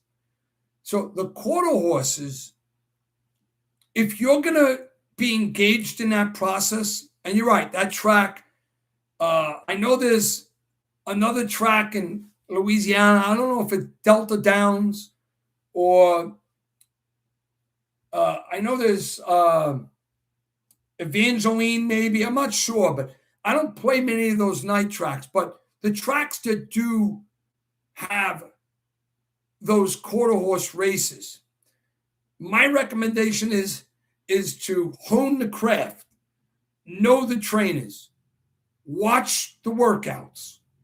Obviously, got to be quick out of the gate. Trainer records are what they are for a reason. So go with the percentages, but I can't give you an honest answer because I don't handicap those races. And I really don't like quarter horses who ran in 1,000-yard, in 1,000-yard races or, 220 yards, 330 or 440. I don't handicap them. So my opinion or my thoughts on them, I don't want to sugarcoat it or try to represent that I know them because I don't.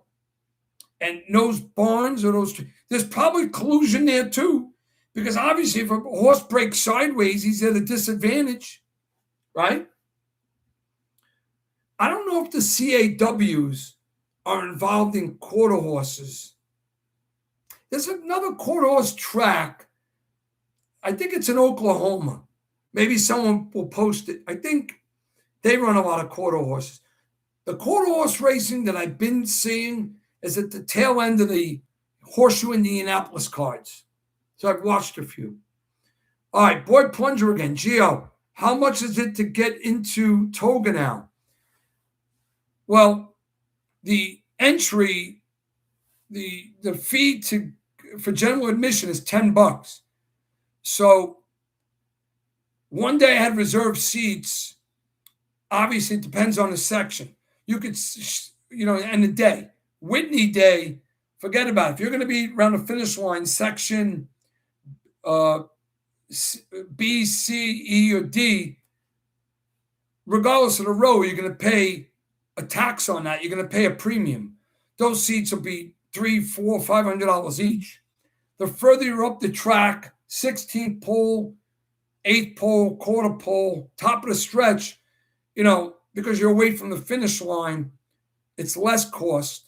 But the magnitude of the card determines the cost. But the general admission is $10 to get into the track. Picnic area, paddock area, that thing. Boy Plunger Lopez. And by the way, I think you showed me a winning ticket. I'll say congratulations. You did have a big hit over the weekend. Lopez, I'm telling you guys, because I saw it with my own eyes at Monmouth Park, not once, not twice, habitually. A, he's a horse abuser. He beats horses down. Even when he's got the race won in the stretch, leading by 3 or 4, should have been wrapped up 50 yards ago, he's whipping the horse. He whips over the head. But at Monmouth, at Colonial, at Parks, at Delaware Park, those 4 tracks specifically, he huddles up and arranges things because he gets a lot of the money.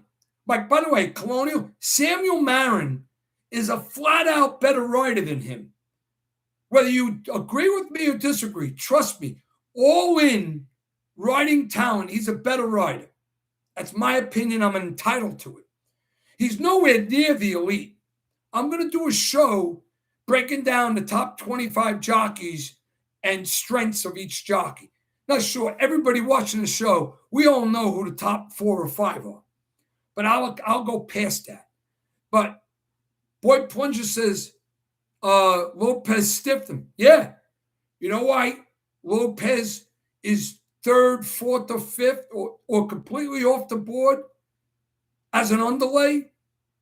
Because A, he makes arrangements where he's going to win the race, and he's 6-5, even money, even 3 or 4 to 1, because the other ones are laying down.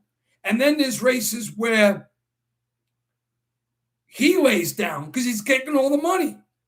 So the jockey, who remain nameless, there's a number of them, the jockey who's not making money, his agent's not getting amounts, all of a sudden he wins, he pays $19, and he feeds his family for a month.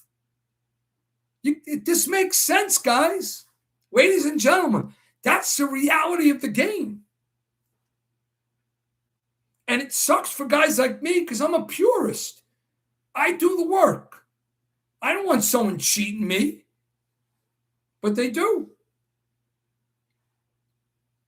All right, Ruben says Texas doesn't allow online betting at their tracks. You have to be on site. Hey, I feel bad for you.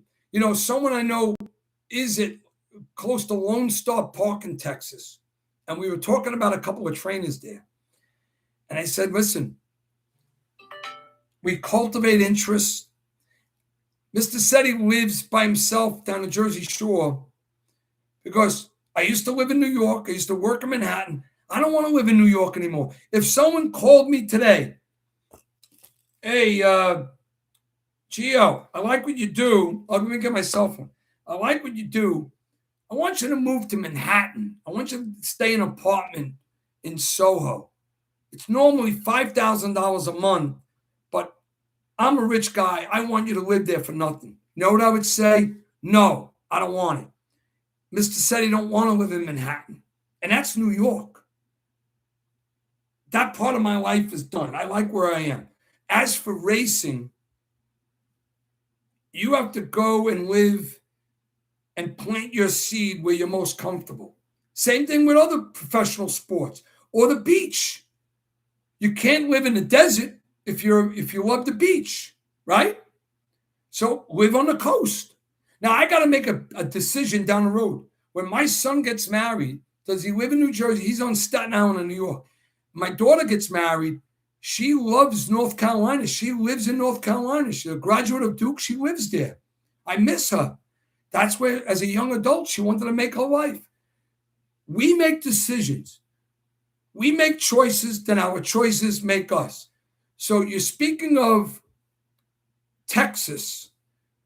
If you're living in Texas, you got to absorb the lifestyle. When it comes to racing, yeah, there's some negatives where you can't, if you love to wager on racing, you got your hands tied.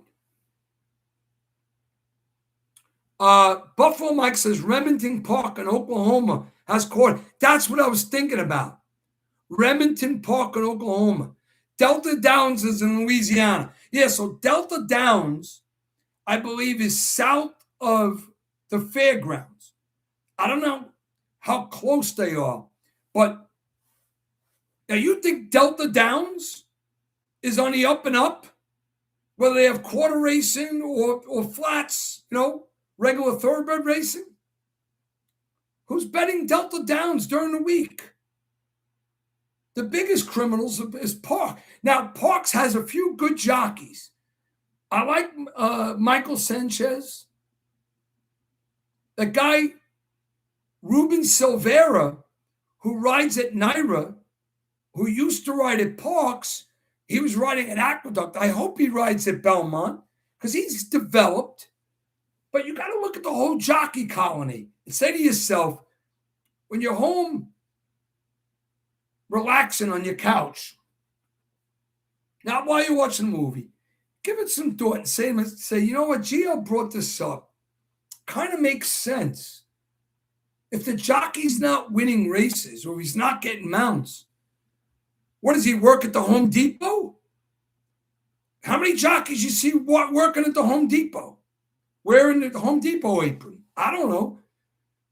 Maybe they're serving tables or working in the kitchen during the week and jockeying. So the only way to make money is to exchange envelopes. And there's a lot of money in it. Unless prove me wrong. Hey, I got some other people that joined. And by the way, if you're joining late, now we've gone over 2 hours. You got to watch the replay because I covered a lot of stuff. My Saratoga trip, I talked about what lies ahead. The full card at Saratoga, 14 races, guys. This is like a Christmas weekend for horse players. 11:45 Eastern, 8:45 on the West Coast, all the way to 7:39 Eastern. And it's a good card. It's a good card because you got a number of grade ones. So when you go back and watch the show, I gave you sort of like a preview. I'm doing several deep dives later in the week, including the Whitney. And I gave a few bullet points about the Whitney. And I talked about my experience at Saratoga this past 5 days. I gave some thoughts about the Thoroughbred Racing Hall of Fame. So if you're a racing enthusiast or a historian, you got to visit. It's a great place. You could spend hours in it. So if you're going to Saratoga, you just want to be a drinker and bet casually and then go out at night, then that's not for you because you got to have your mind. You can't be intoxicated when you go to the museum. So Mike Paradis says, gee, we will hit a big one soon. I see it coming. Hey, let me tell you something, guys. Earlier in the show, I said, I keep it real. I did not have a good Friday and Saturday. The 2-year-old races, which I'm usually pretty sharp at, a lot of my horses never materialized based on what I saw in workouts, based on how I felt they were prepared, based on the athleticism I recognized. Didn't work out. We take the good with the bad. But I admitted, even though I completed my handicap, as for me wagering, I had a couple of heartbreakers, and I did focus to the finish. On Saturday, I crushed the last 2 races before I left on the Jim Dandy Day. Oh, and guys, the guys who joined, Sean O'Neill joins us, Father Sean O'Neill. Mike, those who missed the earlier segments, I talk about Commandment and Renegade a lot and how that race unfolded and how I approached it with my handicapping. And I don't want to go over it again because that would be silly, but watch the replay. And I think you'd be interested in how I put it. Same type of energy and flair. Ruben says, how about a horse's appearance on the track? I've noticed that Phil D'Amato, who I like and respect, horses always look outstanding. Have you noticed how 90% of his horses are dappled and pop out on the TV screen? By the way, Ruben, that's very good comment, observation. As a horse player, that's what I said when I'm in the office at the SETI compound. and I got the races on my computer, and I watch them on my big TV, if I got the coverage, of course, in the paddock, when they come out in the post parade, you got to recognize things. I told a story about one time at Monmouth on another show. A horse was 3-5. I'm right there leaning on the fence in the paddock. The horse that was 3-5 was a gray. It was a gelding. He looked pregnant. I don't know why he was 3-5. He was like my third choice in my handicap. But when I saw him, I disposed of him. He ran last that day, and I hit the exacta that paid like $245. By the way, in the segment, I talked about some bombs I had in the past, meaning that if Mr. Setti completes his handicap, whether his horse he lands on is 7-5 or 54-1, if that's who I land on, that's who I land on. There's no concession. Oh, you know what? I land on the 3. I like him, but he's going to be too short of a price. That takes my intestines and it twists it around when I hear a handicap talk that way. You mean you land on a horse, but because the price isn't going to be accommodating enough, you're going to go elsewhere. So when that horse wins by 4, how does that make you feel? You might as well go to the newsstand, say hello to the guy, and buy 2 scratch-off tickets if you're going to do that. So yes, horse's appearance, which Mr. Setti and his experience has a way of recognizing. It's not just the dynamic bloodlines and pedigree with a 2-year-old race and his workouts, 46-3 from the gate, 47 breezing. I do like patterns of workouts, breezing a little more distance, breezing from the gate, breezing. Or a month ago, he had a 35-3 breeze, and then his workouts got slower, but then his gate workout showed good energy. You got to see these things. Don't just look at the last 2 races the horse ran or his most recent workout. Make it a science. Invest the time. Just like you're going to buy stock in a company.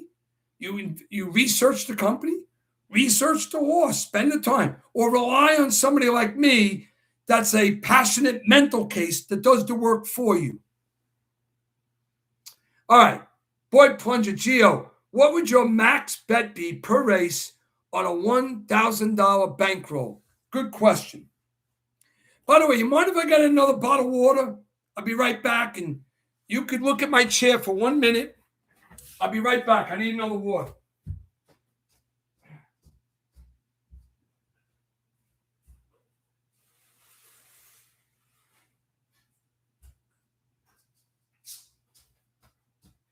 I should have been more equipped. All right.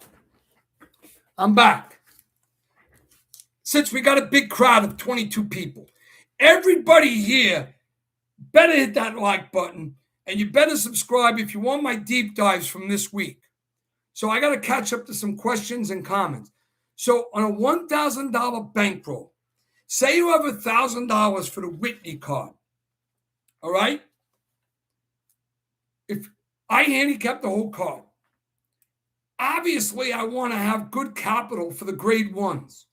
But say I really love a horse that's running in an optional claimer for 80 G's, or even an allowance, non-winners of 1, or maiden special, whether it's a first-time starter or a horse that has 1 or 2 starts.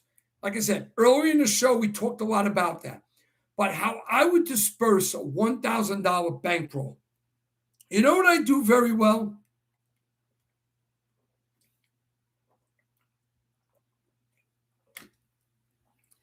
Because I speak with a lot of passion. I drink a lot of water well. I think this is my 6th water today. So I'm past the half gallon. Plus, it's late. It's 11:17. and I'm going to have to go to the bathroom soon, but that'll be at the end of the show. Because I've been sitting here since 9 o'clock. Anyway, $1,000 bankroll. I like to rally around my wins. So I create more bankroll. I stick to the script. I believe in my process. And I want to rally around my wins. So obviously the day becomes easier if you're playing a full card and you hit the first, second, or third. But I have a show on this channel about game planning. What can happen, you can't get jammed up. You can't lose 70% of your bankroll no matter what you start with. Say it's based, you have $100 to bet. Paid all your bills, which you should do anyway. You paid your rent, you paid your mortgage, you paid your bill, you took your lady out, or ladies, you took care of your man, took care of your family, and now you have $100 to bet with. What do? Well, if you're going to play the pick five, you got to keep your ticket skinny. You got to trust the process. Your pick five should be no more than a $16 ticket. 2 by 2 by 2 by 2. So 5 races going 2 deep is a $16 ticket on a 50-cent pick five. You want to go 3 deep? One of the races, it's $27. Now, you could play the pick five if you're a horizontal wagerer, but play your best double and best pick 3 within that sequence. Because if you go 4 for 5 in the pick 5, you're going to tear up your ticket. Yeah, there's a few tracks that give you the consolation for 4 out of 5, but just a few.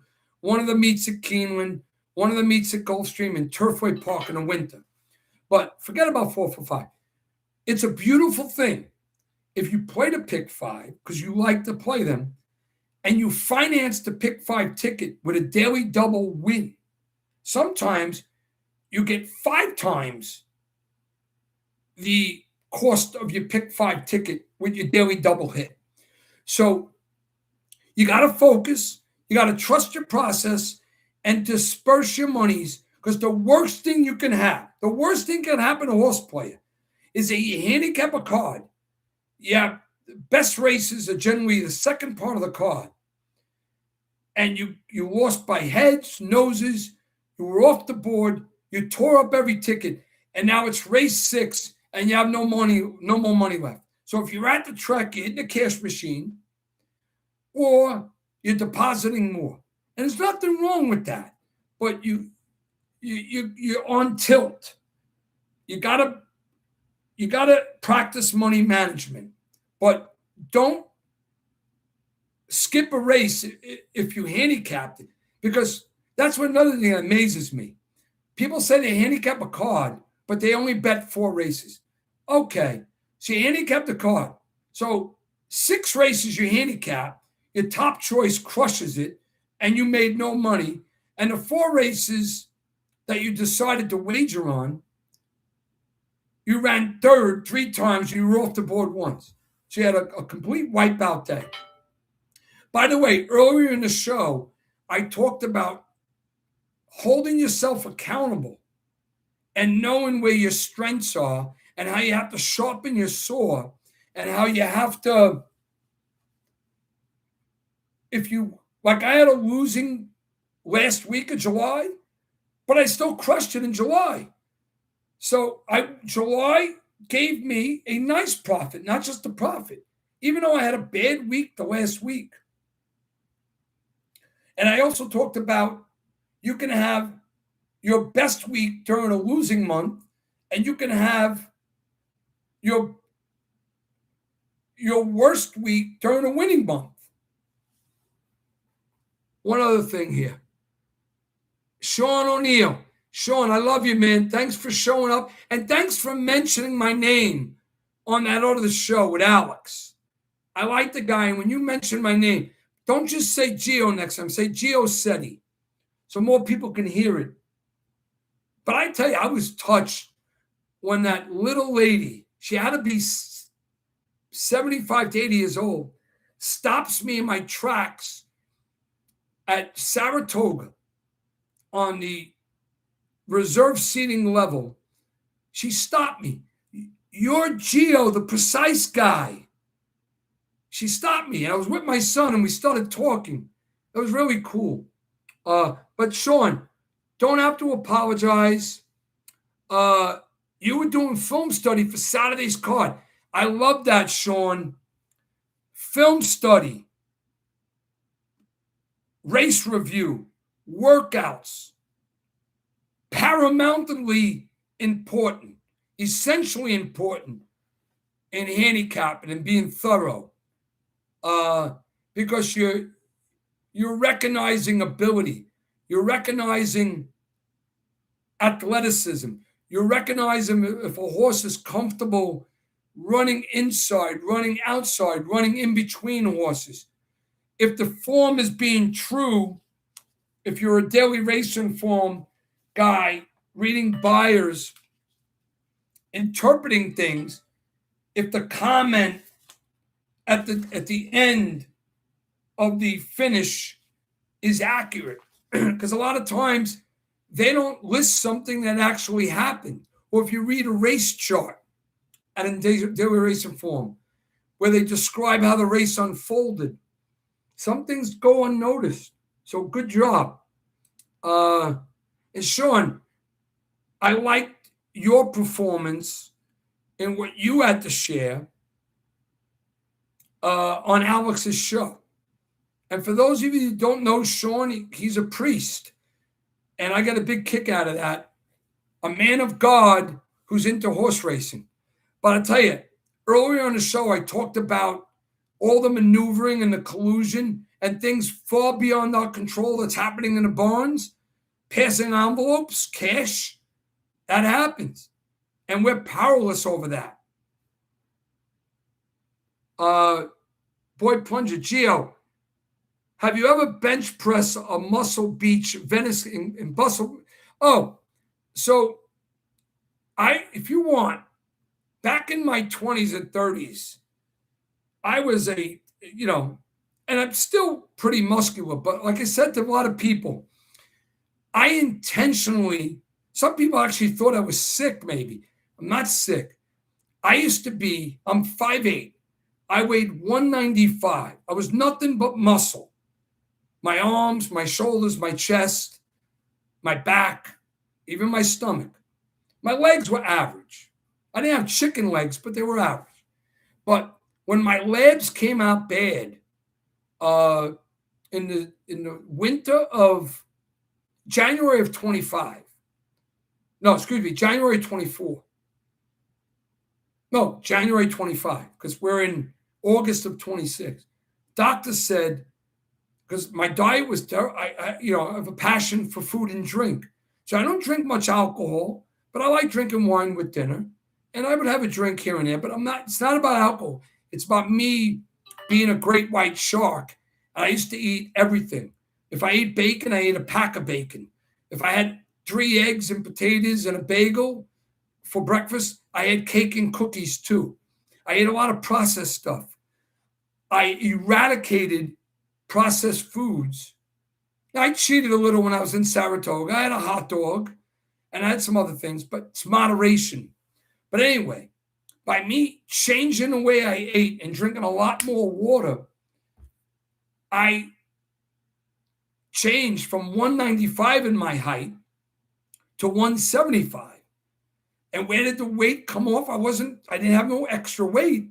So it came off of muscle mass, muscle tissue. It just wasn't as bulky.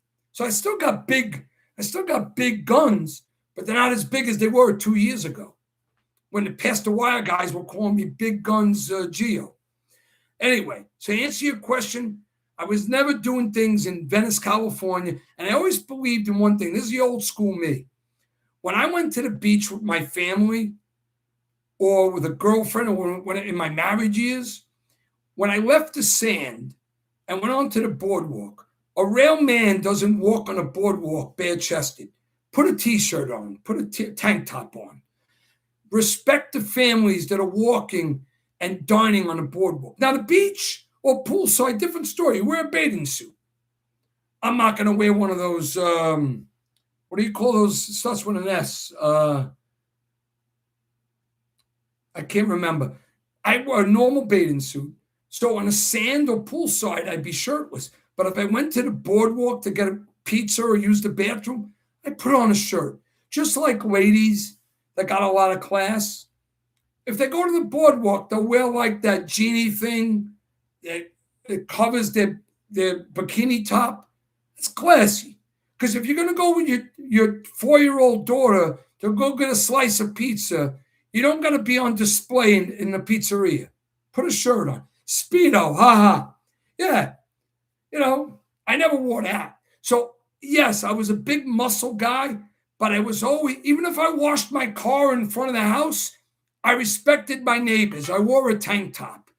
I would never be on display. That's just who I am. And in turn, now if you're somebody that does it, more power to you. It's just not for me. But an old school Italian, if a woman is going to take her child to the bathroom, now if you're on the sand, going into the ocean or poolside, wear your bikini. If you take care of yourself, you can look good. But if you're in public, don't go to the supermarket like that. Or if you're at the beach, you go onto the boardwalk because your 4-year-old needs to use the bathroom, or you're going to get ice cream. Put something to cover you up. You don't got to display yourself. We know you're at the beach. We know what you have. But there's a time and place for everything. But Speedo, that's what I meant. All right. Renegade. Down. Listen. I'm not going to go over that again. I spoke about the Jim Dandy. Sean, Boy Plunger, you will be interested about what I said about the Jim Dandy. I talked 20 minutes about it, I think. Boy Plunger says, Gio, do you ever go favorite hunting where you look for weak chalks? All right. Based on documented data, for example, dairy racing form, bias speed ratings, or thoroughgraph, low numbers, negative numbers, 1, 2, 3. Horses identified their level of talent, but campaigns. Favorites mean nothing to me unless I land on them. Because back to Paco Lopez, that piece of mule dump. He could be on a 3-5 or 4-5 favorite, and I didn't even like him on the board. So what does that tell you?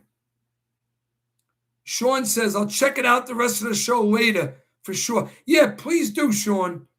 And I'm glad I gave you a shout out because I like the way you were speaking. See, when you're a seasoned horse guy, same thing if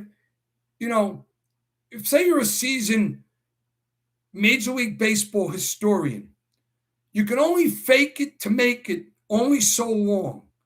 And it's in every industry. If you get a job as a bartender because you're good looking, if you're a good looking girl, woman, or man, and they wanted your image behind the bar, you could fake it to make it. But when there's a big rush coming in, you bet, and you're 3 or 4 deep, and someone asks for a specific drink that you don't make, and it's not, rum and coke that's explained to you, you better know what you're doing. You can only fake it to make it for a period of time. Same thing with handicap.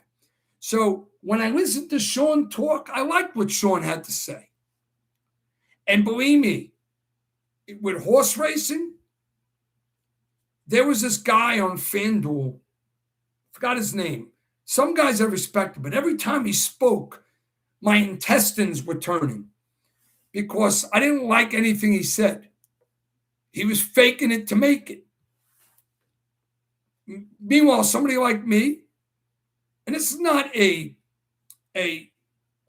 conceited thing, but I'd be willing to take a 100 question multiple choice test. And I think I would score in the high 90s confidently. in terms of stuff, questions about handicapping and racing and thoroughbreds, not trotters. Remember that, thoroughbred racing. So I wouldn't have to fake it to make it. All right, guys, listen, we're at the 2-hour 30 mark. Stay tuned. Deep dives this week. I love yous all. Please refer my channel out. Let's get some more subscriptions. It's free to subscribe. Hit the like button. Keep punching. Trust your process. Trust my process. Focus. Focus to the finish. God bless you. God bless your families. And forever and a day, let's go get them. Get them. Ending stream.